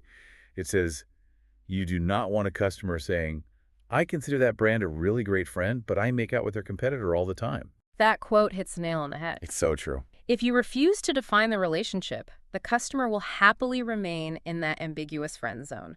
They will read all your enlightening blog posts. They will watch all your free educational videos. They will consume your content for months. But when it comes time to actually solve their problem, they will spend their money with a competitor. Ouch. Why? Because the competitor had the confidence and the clarity to simply say, here is our product. It will solve your pain point. Click here to buy it today. They just asked for it? They asked. Confidence signals competence. Passivity signals a lack of faith in your own solution. That is a massive paradigm shift. Having a clear, bold, buy now or schedule a call button in the top right corner of your website is not you being a pushy jerk. Not at all. It is you being honest. It communicates to the customer, hey, I value our interaction, but we are engaged in a business relationship. It is inherently transactional. I believe my tool will help you survive, and here's exactly how we initiate the exchange. And the truth is, customers actually respect that clarity. They do. It removes the awkward ambiguity. It gives the brain something concrete to either accept or reject. The concept of rejection is critical here too. Giving a customer a clear opportunity to reject you is just as vital as giving them an opportunity to accept you. Why is rejection vital? When you make a clear, direct offer, a no simply means this isn't the right time or we don't have the budget. You can categorize that data and move forward. It's a clean break. Right. But when you are entirely passive, you exist in a state of perpetual maybe, you never even give them the psychological friction required to make a decision. Okay, so we have mapped the architecture of this thing. Oh, let's review. Curiosity gets us past the primate survival filter by offering a status or survival upgrade. Enlightenment lifts the fog of confusion by clearly explaining the mechanism of how we deliver on that promise. And commitment forces a clear decision on the exchange of resources. That's the playbook. We know we can't rush them, and we know we can't skip them. But let's get into the actual mechanics of time here. The pacing. Yeah, how does this play out in the real world? If I can't ask for the sale on day one, but I also can't wait 3 years like the author did with Betsy, what is the actual rhythm of this courtship? The sources introduce a really helpful concept here for pacing the relationship. It's called the 8 touchpoints. 8 touch points, okay. This is where we transition from the pure psychology of human connection into the structural reality of a communication strategy. Putting it into practice. Right. How long does this courtship actually take?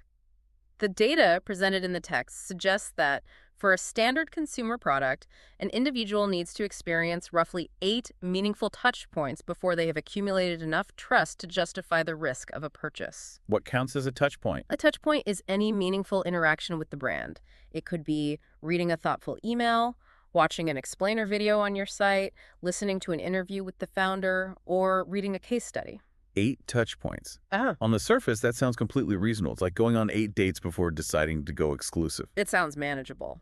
But based on everything we just discussed about the primate survival filter, there is a massive catch here, isn't there? There is a very significant mathematical catch. I knew it. Because, as we established earlier, the human brain is frantically filtering out 3,000 messages a day. Consumers are actively ignoring almost everything you put in front of them to conserve calories. Right. Therefore, to successfully land 8 meaningful touch points interactions that actually penetrate the filter, register in the conscious brain, and build trust. Yep. A brand might have to actually reach out 50 times. Wait, hold on. I have to draw a hard line here. 50 times. 50 times. If I went on a first date with someone, and over the next month they texted me 50 times trying to get my attention, I wouldn't just ignore them. I would block their number, lock my doors, and consider a restraining order. It sounds excessive. That is the literal definition of stalker behavior. Yeah. How does a brand execute 50 outreach attempts without completely destroying whatever goodwill they built during the curiosity phase? Does this strategy not just violently backfire? Well, if you are texting them, buy my product 50 times, it absolutely backfires. Right, that's the junior high kid again. Exactly. The nuance lies in the context and the value of those touch points. This is why the sources emphasize the architecture of a structured communication funnel, often referred to in marketing as a sales funnel. The dreaded sales funnel. People hate the term, but a funnel isn't just a buzzword. It is an automated system designed specifically to pace a relationship asynchronously. Asynchronously. Yeah. So they engage when they want to. Exactly, delivering value over time without demanding immediate reciprocity. You are not harassing them for a commitment 50 times. You are delivering a carefully orchestrated, spaced-out sequence of curiosity, enlightenment, and soft commitment prompts. So it's about the ratio of giving versus asking. Precisely. Let's look at how the pacing varies based on the perceived risk, too. All right. If you are selling a $10 paperback book, the risk to the customer's survival resources is incredibly low. $10 won't impact their ability to pay rent. Right, it's trivial. Because the risk is low, the courtship can be rapid. You might only need 2 or 3 touch points before they click buy. It's an impulse decision. Makes sense. But let's return to the $8,000 custom audio turntable from earlier.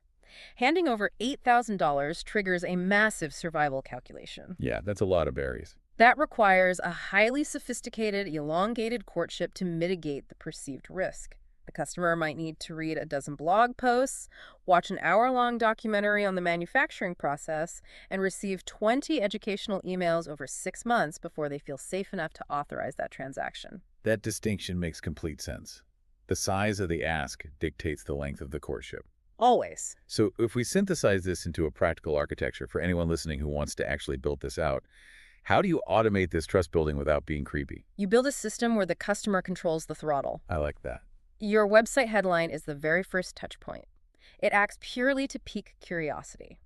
If they are interested, you offer them a low-risk exchange, a lead generator. Like a PDF or something. Exactly. Give us your email address, and we will give you this highly valuable free PDF guide or video series that solves a micro problem for you, that kicks off the enlightenment phase. It starts lifting the fog. Yes, it lists the fog on a specific issue. Then you use an automated email sequence to continue offering value week after week. You send them insights, case studies, helpful tips.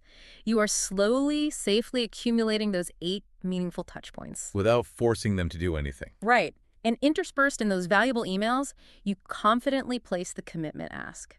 You are letting the customer date the brand at a natural speed. And crucially, it doesn't feel like stalking because the customer is in complete control.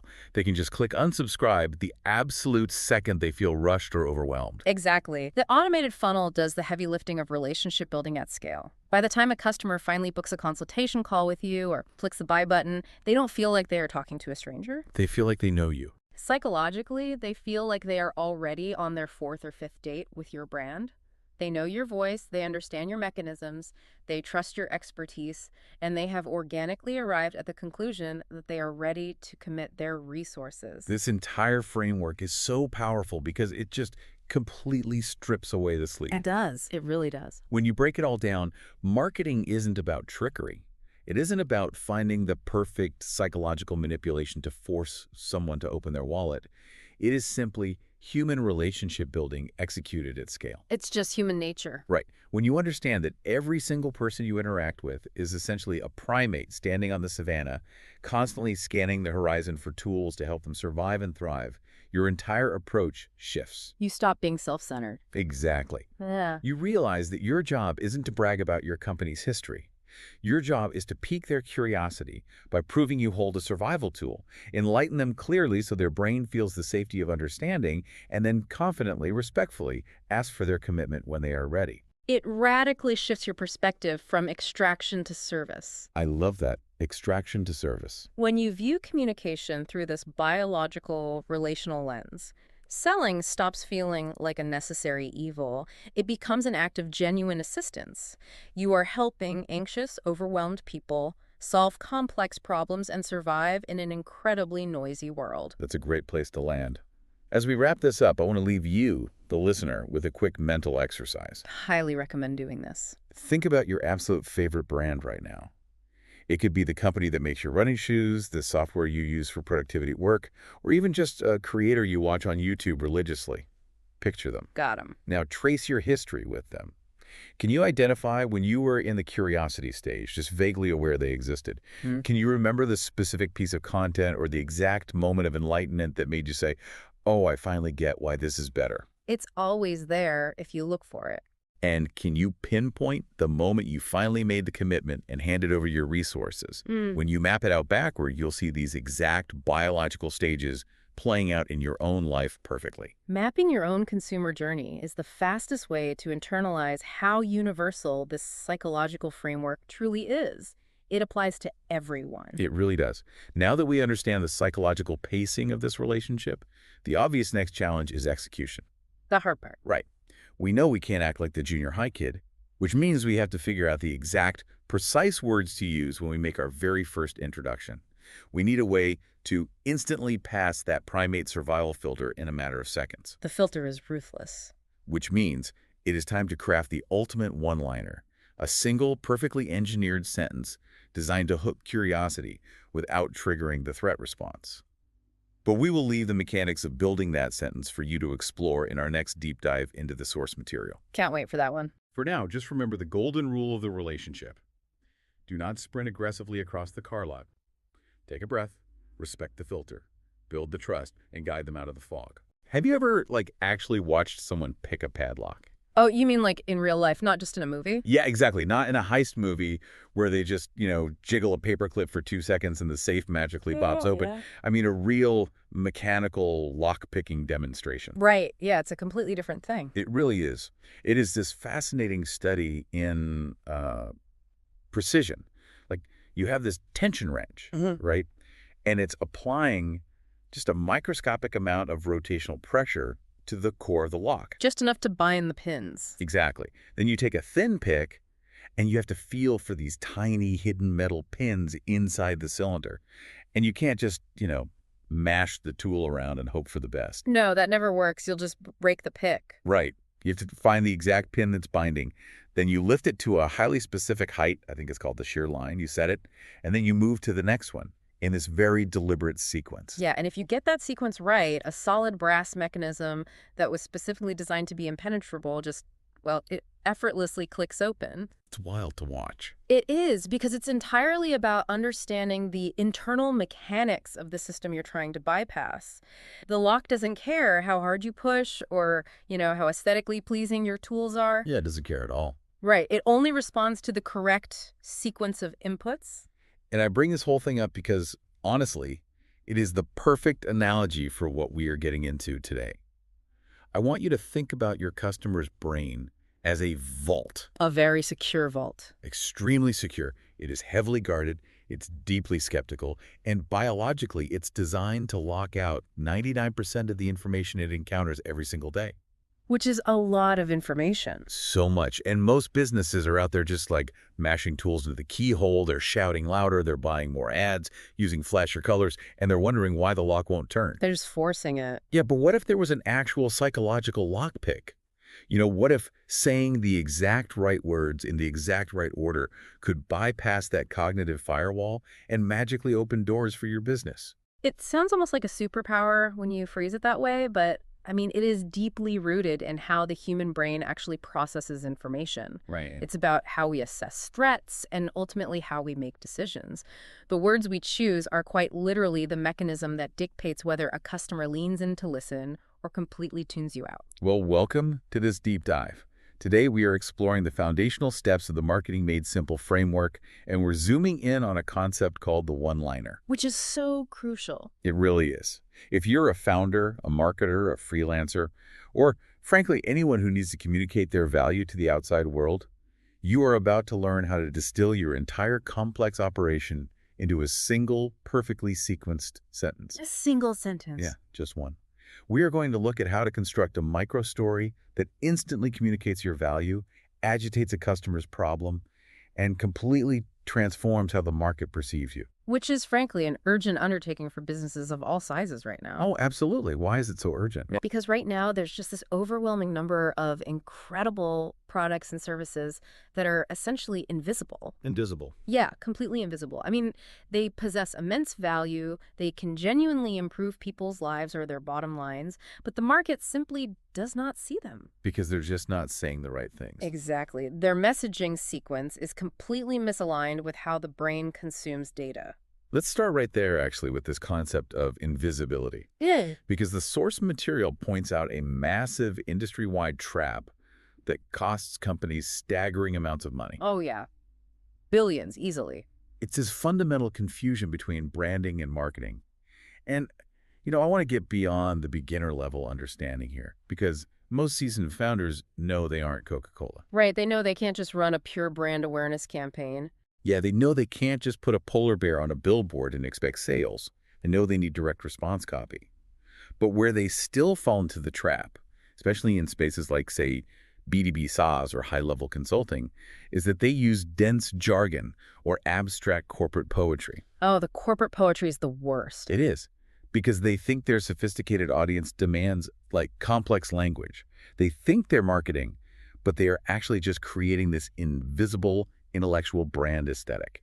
That is a really critical distinction, and it comes down to something called the curse of knowledge, which is very real. Break that down for us. So when you are deeply embedded in your own industry, you start speaking in a dialect that only your peers understand. You talk about synergize data metrics or optimizing supply chain Oh, verticalities. just hearing that makes my eyes glaze over. Right. But to the founder, that feels like robust, high-level marketing. They think they sound smart. But to the customer's brain, and I mean even a Fortune 500 CEO's brain, Yeah. it is pure cognitive friction. Because they're still human. Exactly. This CEO is still a human being whose brain is biologically wired to conserve calories. I really want to dig into that biological aspect because we throw around the phrase cognitive load a lot. But what is actually happening in the brain when a potential client reads a vague, jargon-filled website header versus a really clear, direct statement? Well, it all comes down to a structure in the brainstem called the reticular activating system, or the RAS. The RAs, okay. Yeah. The RAS acts as a spam filter for your conscious mind because every second your senses are bombarded with millions of bits of data. Millions. Literally millions. And if your brain tried to process all of that consciously, you would collapse from sheer exhaustion. Gives you a short circuit. Pretty much. So the RAS filters out anything that isn't immediately relevant to your survival, your well-being, or your active goals. Okay, so how does that relate to a bad website header? Well, when a customer encounters vague branding like, say, a billboard that just says more life or empowering the future, the RAS scans it. It determines that empowering the future does not solve an immediate biological or professional threat. So it just deletes it. It immediately drops it into the mental trash can. The conscious mind never even registers the message. Wow. It's the mental equivalent of white noise. I was actually struck by the example in the notes of a nutritional supplement company. Their grand multi-million-dollar tagline was that they give customers more life and more fulfillment. It is the ultimate invisible first impression.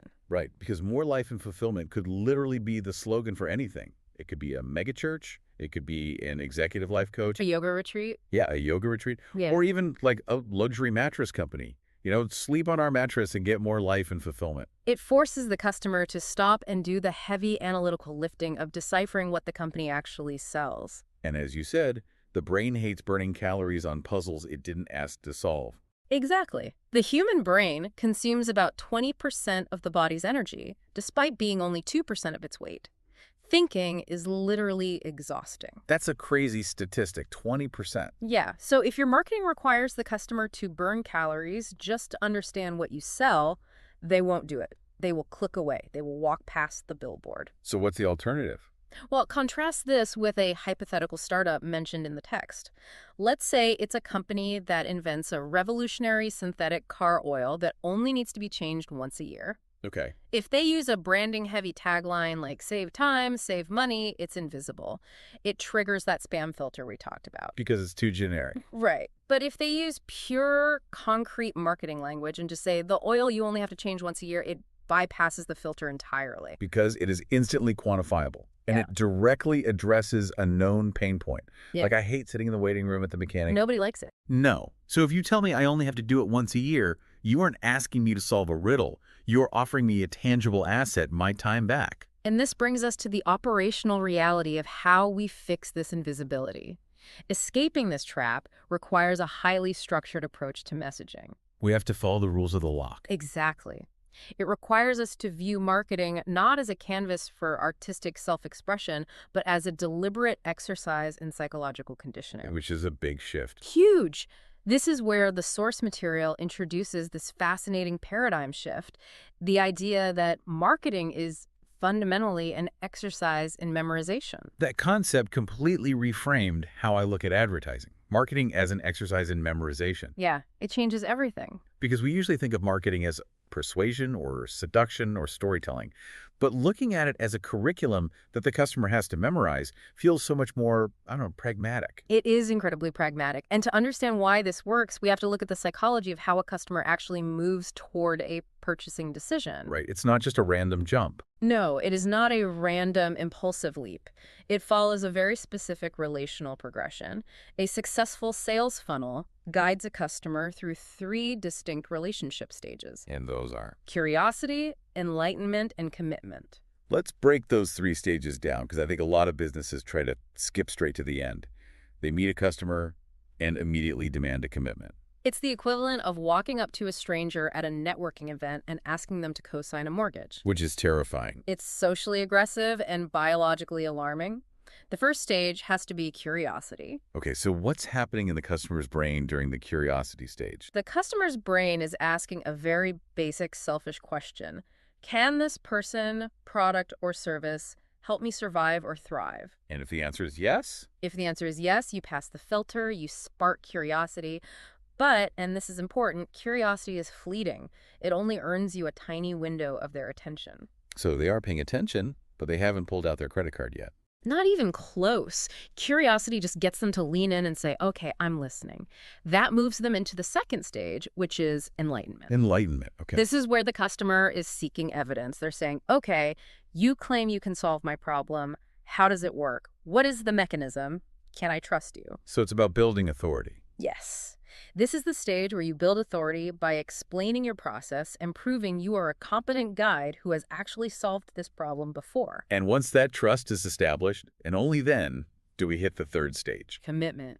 Once they are curious and once they are enlightened and trust your competence, then you can ask for the sale. You provide the call to action. A clear, direct call to action. If you ask for the commitment too early, you trigger their threat response and scare them away. And if you never ask for it. Which is a surprisingly common mistake, by the way. If you never ask for it, they just drift away. A well-engineered sales funnel controls the pace of this relationship perfectly. And the source text outlines a 5-step marketing plan to build this exact funnel. It does. Step 1 is the one-liner, which triggers that initial curiosity. Step 2 is a wireframed website, which sustains curiosity and begins the transition into enlightenment. Right. Step 3 is a lead generator like, say, a downloadable guide or a free webinar, which deepens that enlightenment. Step 4 is a nurture email campaign, which maintains that enlightenment over time, building long-term trust. Keeping you top of mind. Exactly. Yeah. And step 5 is a sales email campaign, which explicitly asks for the commitment. It is a beautifully sequenced architecture, but today our lens is entirely focused on step 1, the one-liner. Why just step 1? Because the one-liner provides the raw genetic material for the rest of the funnel. If your one-liner is weak, your website will be confusing, your lead generator will be irrelevant, and your emails will just be ignored. It all collapses. Yeah. This single sentence is what you are demanding the market memorize. And when we talk about memorization, the classic example that always comes up is Geico. I don't even own a car right now, and if you ask me about Geico, my brain instantly auto-completes the sentence. 15 minutes could save you 15% or more on car insurance. It's etched into my neurons. But I have to push back on this comparison a little bit. Okay, lay it on me. Geico spends over $1 billion a year on advertising. They have Super Bowl commercials. They have this whole cinematic universe of mascots. How does a B2B consultancy or a mid-sized logistics firm or a local design agency force a customer to memorize their offer without $1 billion megaphone? It feels like an unfair comparison. It is a totally valid critique if you only look at the budget, but I think it misunderstands the underlying cognitive mechanism. Okay, explain that. You do not need $1 billion. You need relentless consistency. Geico spends billions because they are trying to reach hundreds of millions of people across a massive geographic area. So their scale is just huge. Exactly. A mid-sized logistics firm doesn't need to reach 100 million people. They only need to reach their specific addressable market, maybe a few thousand supply chain directors. So it's about the density of the message within a specific niche rather than the absolute volume. Precisely. You achieve memorization through what cognitive psychologists call the spacing effect and cognitive fluency. The spacing effect. Yeah, so when a supply chain director encounters your brand, they should hear the exact same core message every single time. Everywhere they look. They hear it on your LinkedIn profile. They hear it in the first paragraph of your cold email. They see it at the very top of your website. They hear it from your sales rep on a discovery call. It's unavoidable. Right. You figure out the core answers. What problem do you solve? What does their life look like after? What must they do to buy? And you repeat them with disciplined precision. The one-liner is where you codify those answers. So we have to actually build the lockpick now. We need to construct this sentence. And the text reveals that this magic spell is composed of 3 highly specific sequential components. The sequence is everything. Because if you miss one, or you put them in the wrong order, the pins inside the lock don't set, and the door stays shut. The sequence is non-negotiable. It relies on the psychological principle of pacing and leading. You have to meet the customer where they are before you can take them where you want them to go. So let's look at the first component of the one-liner, the hook. The problem. Yes. The very first words out of your mouth must always, without exception, articulate the problem your customer is facing. I was thinking about the headache analogy from the notes, and it really crystallizes this concept for me. The great analogy. If I walk up to you in the office and complain that I have a splitting headache, your immediate reaction is to say, "Oh, I have some Advil in my bag. Do you want one?" Right. I offer a solution. Yes, my statement of pain instantly manufactured value for your product. Right. But if I walk up to you looking perfectly healthy and you just aggressively try to hand me an Advil out of nowhere, you look insane. Yeah, you'd think I was crazy. Right. I don't want it, I don't need it, and I'm probably going to back away from you. Yet, that is exactly what most businesses do, isn't it? They wander the market, handing out solutions to people who haven't yet been made aware of the pain. That is a phenomenal way to visualize it. Handing out unprompted Advil. When you lead with your solution, when you lead with how long you've been in business or the awards you've won or the features of your software, you are handing out unprompted Advil. You're just talking about yourself. You are telling your story. And the harsh, unvarnished truth of consumer psychology is that your customer does not care about your story. Ouch. But true. They are the protagonist of their own life. They only care about their own story, their own survival, and their own stress. By explicitly stating their problem, you immediately invite them into a narrative where they are the central focus.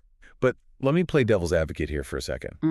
I can hear a lot of brand managers and creative directors cringing at the idea of leading with a negative. Oh yeah, they hate it. There is this pervasive belief that marketing should be relentlessly positive, uplifting, and aspirational.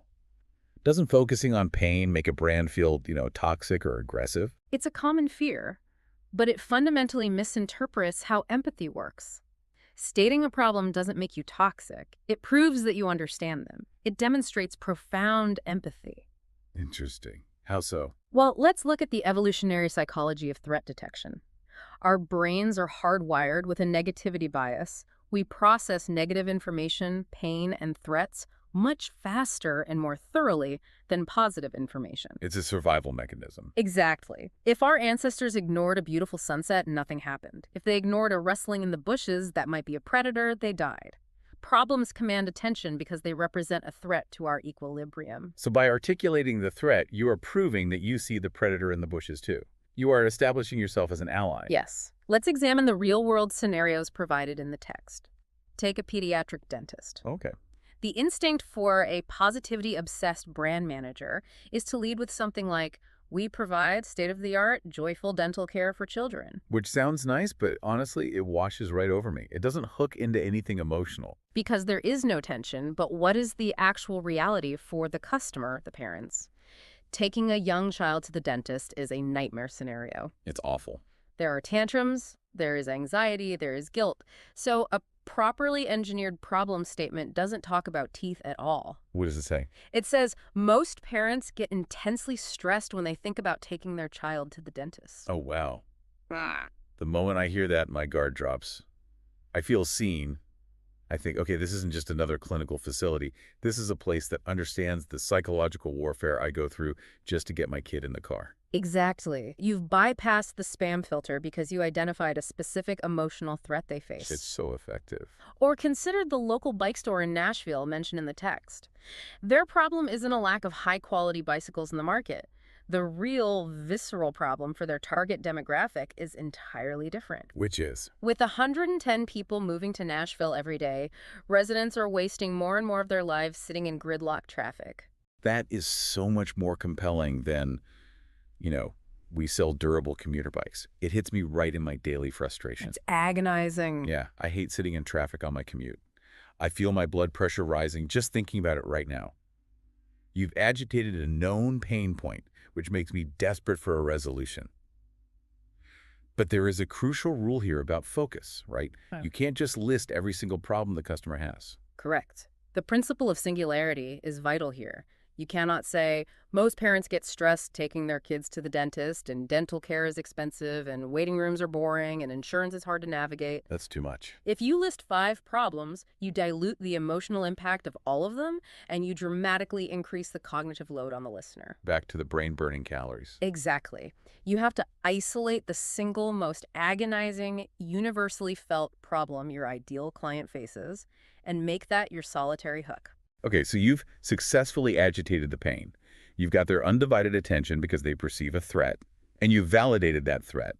But you can't just leave them wallowing in the misery of their kids screaming at the dentist or sitting in an endless gridlock traffic. No, that would be terrible marketing.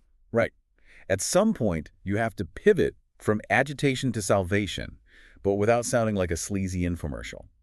How do we introduce the actual product? This moves us into the second component of the one-liner, which is the solution. The solution. Once you have hooked them with the pain, you must immediately introduce your product or service as the specific antidote to that pain. And this must be stated as clearly and literally as humanly possible. And this is where the whole cute versus clear debate rears its head, isn't it? Yeah. I feel like this is the stage where marketers try to get overly clever and they just end up sabotaging the entire sequence. It is the downfall of so many campaigns. We inherently want to be memorable. We want our peers to think we are creative, so we try to be poetic. We lean on metaphors or puns. Yeah, it's very tempting. But the source material is emphatic about this. Clarity sells. Cute and clever confuse. Give me a breakdown of why cleverness fails here, because there is an example in the text about a migraine medication that perfectly illustrates this. Let's assume you are a pharmaceutical startup that has invented a highly effective new medication for migraines. A clever ad agency-style tagline might be, "Make migraines a memory." I mean, it has alliteration, it sounds punchy, it looks great on a mood board. It looks great in a portfolio, sure, but it actually sells nothing because it lacks concrete clarity. Because it could be anything. Right. Make migraines a memory could be a meditation app. It could be a holistic acupuncture clinic. It could be a sleep mask. It requires the customer to guess the mechanism of the solution. Which burns calories. Exactly. Now compare that to pure, unadulterated clarity. We have a new medicine for migraine headaches. It is almost shockingly blunt. It feels like you aren't even trying to market. It almost feels too simple, you know? That is the illusion of cognitive fluency. When something is incredibly easy to understand, the brain inherently trusts it more. It doesn't feel like a sales pitch. It feels like an objective statement of fact. Wow, that's powerful. Or take the example of a roofing company. A clever marketing team might pitch the line, "Rain ought to stay on the outside of your house." Which is wry and funny. I'd probably smile if I heard that on the radio. You might smile, but does it compel you to call them when your ceiling is leaking? Probably not. No. It's an observation. It's not a solution. Now listen to the clear alternative.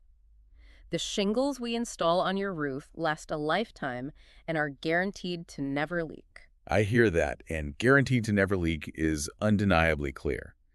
But I can hear a creative director right now arguing that it lacks soul, or brand voice.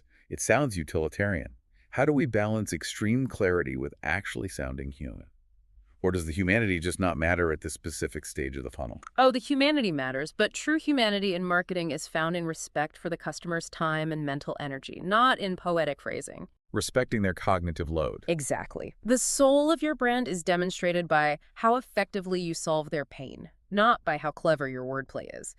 When stating the solution in this second component, you need to execute 3 highly specific maneuvers. Okay, what are they? First, you must connect the solution directly back to the problem you just agitated. Second, you ruthlessly eliminate any cute, clever, or ambiguous language. And third, this is the exact moment you insert your company name. I love the mechanics of that.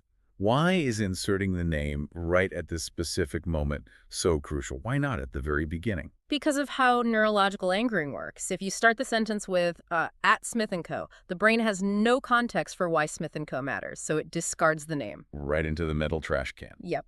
But if you first agitate a severe pain point, let's go back to the pediatric dentist, you say, most parents get intensely stressed taking their child to the dentist. The brain is now in an agitated state. Yes, searching for relief. Then you immediately follow with, but at Kids' Teeth, our fun, welcoming environment and specialized staff put children instantly at ease. By dropping the name Kids' Teeth at the precise moment you offer the antidote, the listener's brain physically links your brand name with the sensation of psychological relief. It's classical conditioning. It's Pavlovian. You are wiring their brain to associate your logo and your name with the removal of their stress. It works every time. For the bike store, it would be, with traffic getting worse every day, Nashville Bike Store will custom fit you with a high-speed commuter e-bike.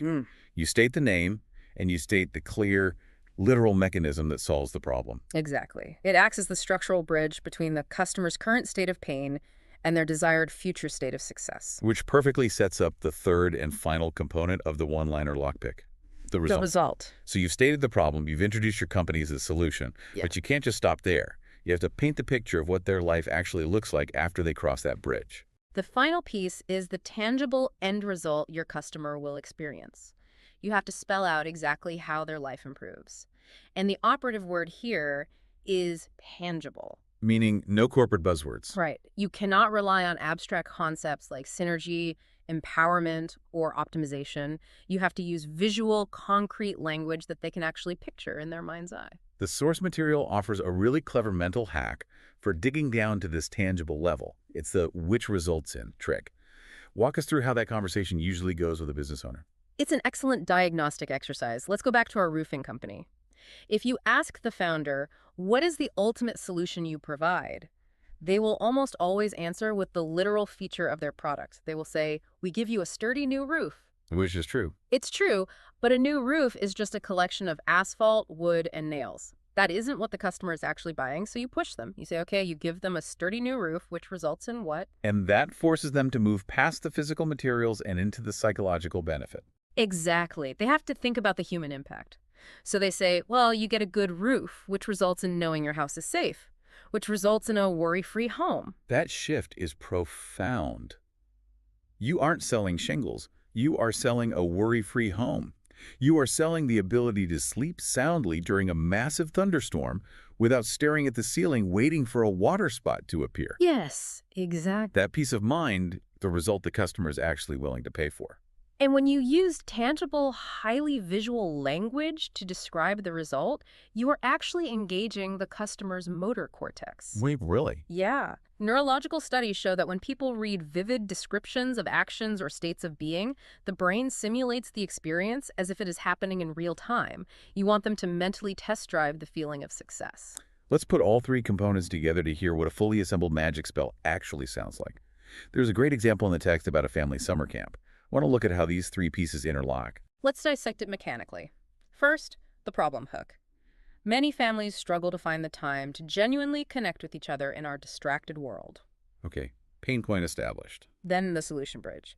But at Acorn Family Camp, we unplug from technology and provide structured, engaging activities. Mechanism, brand name inserted. Finally, the result. Yeah. So families can create deep, meaningful connections that last a lifetime.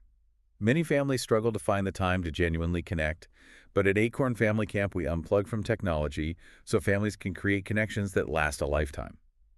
It is a tiny, perfectly engineered three-act play. It really is. But I have to ask about a very specific temptation here. When you are writing that final result section, it is so incredibly tempting to just list every single great thing that happens when they buy your product. Oh, the laundry list. Right. A business owner wants to say you'll save money and boost productivity and improve team morale and scale your revenue and finally get a full night's sleep. How do we avoid overpromising or diluting the message at the finish line? It is a massive trap, and it stems from a place of insecurity. We feel like one benefit isn't enough to justify the price, so we stack them up. We just throw everything at the wall. Exactly. But in persuasion psychology, there is a concept called the dilution effect. If you present one highly compelling argument, it is persuasive. If you present one highly compelling argument alongside three mediocre or unrelated arguments, the overall persuasiveness actually drops. Really, it drops. It drops. The weaker points dilute the strength of the main point. The brain starts to view the entire claim with skepticism. The text actually has a great rule of thumb for this. It literally says, commas are not your friend. They absolutely are not. When you use commas to create a laundry list of successes, you sound desperate and you overload the working memory. Or cognitive friction. Right. You must maintain intense focus. Pick the one, single, most emotionally resonant success that directly mirrors the problem you stated in part one. The lock must close seamlessly. So, if the problem hook is about the stress of taking a kid to the dentist, the result cannot be, so your kids will have perfect teeth and you'll save money on future orthodontics and they'll have a great smile for their school pictures. Exactly. The result needs to directly resolve the stress. The result is, So the children aren't afraid, and parents can actually enjoy a peaceful, anxiety-free dental visit. It brings it full circle. It directly neutralizes the specific threat introduced at the beginning of the sentence. That cohesion is what makes the one-liner feel so satisfying and trustworthy to the subconscious mind. It proves you understand cause and effect. Okay, so let's say a listener pauses this audio right now, sits down with a notepad, and successfully crafts this perfectly balanced sentence. They've got the singular problem, the clear solution with their brand name, and the highly focused result. They've got the lockpick. They've got it. Now what? Do they just frame it in gold and hang in the boardroom? This brings us to the operational reality of all this. How do we actually deploy this sequence? This is where the theoretical meets the pavement. A one-liner possesses immense latent power, but it does absolutely nothing if it stays hidden in a Google Doc or buried in a branding deck. It has to see the light of day. The research and case studies presented in the source material prove unequivocally that success with this framework hinges entirely on execution. The companies that see massive hockey stick growth are not necessarily the ones with the most poetic one-liners. Who are they? They are the ones who relentlessly, ruthlessly implement it across every single touch point. So where exactly are we deploying this? Give me the checklist of real estate where this sentence needs to live. It needs to saturate your entire footprint. It goes on the back of your physical business cards. It gets painted in bold, massive letters on the literal wall of your retail space or your lobby. Wow, literally on the wall. Yes. And crucially, it becomes the very first sentence of the About Us section on your website, replacing the usual boring corporate history. I was really struck by the suggestion to put it in the company-wide email signature. Think about the sheer volume of emails a standard 50-person company sends out every single week. It's in the tens of thousands. Tens of thousands. Yeah. Vendors, clients, prospects, partners. If every single one of those external emails ends with that 3-part microstory right below the employee's name, you are getting tens of thousands of free, highly targeted marketing impressions. Impressions that are actively working to pick the lock in the market's brain. It is an incredibly asymmetrical return on investment. Because it's free. It costs nothing to update an email signature, but the compounding effect of that cognitive fluency, the spacing effect we talked about earlier, is massive. But it's not just written, right? No. However powerful the written deployment is, the absolute most critical application of the one-liner is verbal. Verbal deployment. Once you craft this sentence, you must refine it, read it out loud, tweak the cadence so it sounds completely natural in casual conversation, and then you must memorize it. And not just you, the founder. No, more importantly, you must force every single person on your payroll to memorize it. That is a massive cultural shift for a lot of companies. To demand that the IT guy and the receptionist know the exact same marketing pitch as the VP of sales. It is a shift, but the ROI is undeniable. When everyone from the CEO to the customer support reps to the delivery drivers can repeat that one-liner flawlessly, your entire staff is instantly transformed into a unified, highly effective sales force. You eliminate the friction of brand confusion. Exactly. Let's run a simulation of how this actually plays out in the wild, because the classic scenario is the cocktail party, or, the networking mixer. The dreaded networking mixer. Yes, you're standing there holding a lukewarm drink, and someone you just met asks that inevitable, terrifying question. So what do you do? The worst question. Let's invent a hypothetical SaaS founder. How does a typical founder usually answer this? The typical founder, especially a technical one, usually completely blows it because they suffer from that curse of knowledge. So what do they say? They take a deep breath and start rambling. Well, my co-founder and I built a B2B SaaS platform that leverages synergized data pipelines to optimize supply chain verticalities and eliminate redundant latency in mid-market logistics networks. And as the person listening, my eyes just glaze over. My reticular activating system has flagged that entire paragraph as irrelevant noise. It's pure spam to the brain. I am nodding politely, but internally, I am desperately scanning the room, looking for an excuse to go to the buffet table. I have no idea how that helps me, and I certainly don't know anyone who needs redundant latency eliminated. Exactly. You've killed the curiosity immediately because the cognitive load was too high. But now let's reset the scenario. Same founder, same product, but this time they have memorized their one-liner. Okay, let's hear it. They understand pacing and leading. They start by dropping the hook in the water, the problem. So instead of the jargon, they look at the person and say, you know how mid-sized logistics companies are constantly losing money because their warehouse inventory never actually matches what's on their delivery trucks? The other person immediately nods. It's concrete. Oh yeah, I actually know a guy who runs a warehouse who complains about that constantly. They are hooked. The tension is established. Then you deliver the solution. Well, at OmniChain Software, we built an inventory tracking platform that syncs the warehouse to the truck in real time. And you seamlessly finish with the results. So logistics companies can stop losing inventory, drastically cut down on audit times, and actually protect their profit margins. It takes 12 seconds. There is zero jargon. There is zero cognitive friction. And instead of the other person walking away, they are suddenly saying, wow, the guy I know really needs this. Do you have a card I can pass along? You didn't even pitch them. You didn't give them a hard, aggressive sales pitch. You didn't demand a commitment. You simply invited them into a perfectly structured story where a specific problem gets solved. It is so incredibly empowering to realize that the fundamental barrier to growth isn't necessarily that your product is bad or your budget is too small. It's just that you've been using the wrong sequence of words. You've been mashing the lock with a hammer instead of using the pick. It completely levels the playing field. When you understand these mechanics, clarity will always beat cleverness, and relentless consistency will always beat a massive cash budget. Absolutely. And that brings us to the core synthesis, the real soul of this entire deep dive. The takeaway here is that your business should never, ever be an abstract concept that your customers have to struggle to decipher. If they are burning mental calories trying to figure out what you sell, they are going to leave. A one-liner acts as a perfectly engineered microstory. By stating a clear problem, offering your product as the literal solution, and painting a vivid, tangible picture of a successful result, you stop asking customers to do the heavy lifting of understanding you. You do the psychological work for them. You do.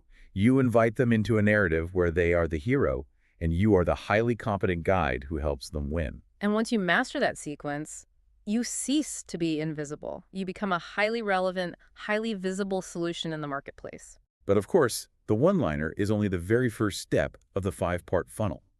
It brilliantly piques their curiosity and gets them to lean in. But now that you have crafted this perfect sentence to hook a customer, what happens when they actually take the bait? Right. What's next? What happens when they say, okay, you have my attention. Tell me more about this. Where do you send them to transition from curiosity to enlightenment? That requires a platform that can handle the nuance of your process without overwhelming them, which brings us to the second step of the framework. And that is exactly what we will be unpacking next time. We will explore how to take that sparked curiosity and build a wireframed website that works less like a confusing, self-indulgent modern art installation and more like a high-converting digital cash register. It's going to be a good one. It is. So as we wrap up today, I want you to look at your own messaging. Look at your website header, look at your LinkedIn profile, look at how you introduce yourself at parties. Are you invisible? Are you handing out unprompted Advil? Take the time to craft your sequence, your problem, your solution, your result. Because when you find your lockpick, the doors will start opening. We'll see you on the next deep dive. What you just listened was the beginning of a full audio, way longer, explaining every single chapter of the book. If you would like to keep listening to the end and access to the full audio, you can access it with the link down below in the description and in the pinned comment.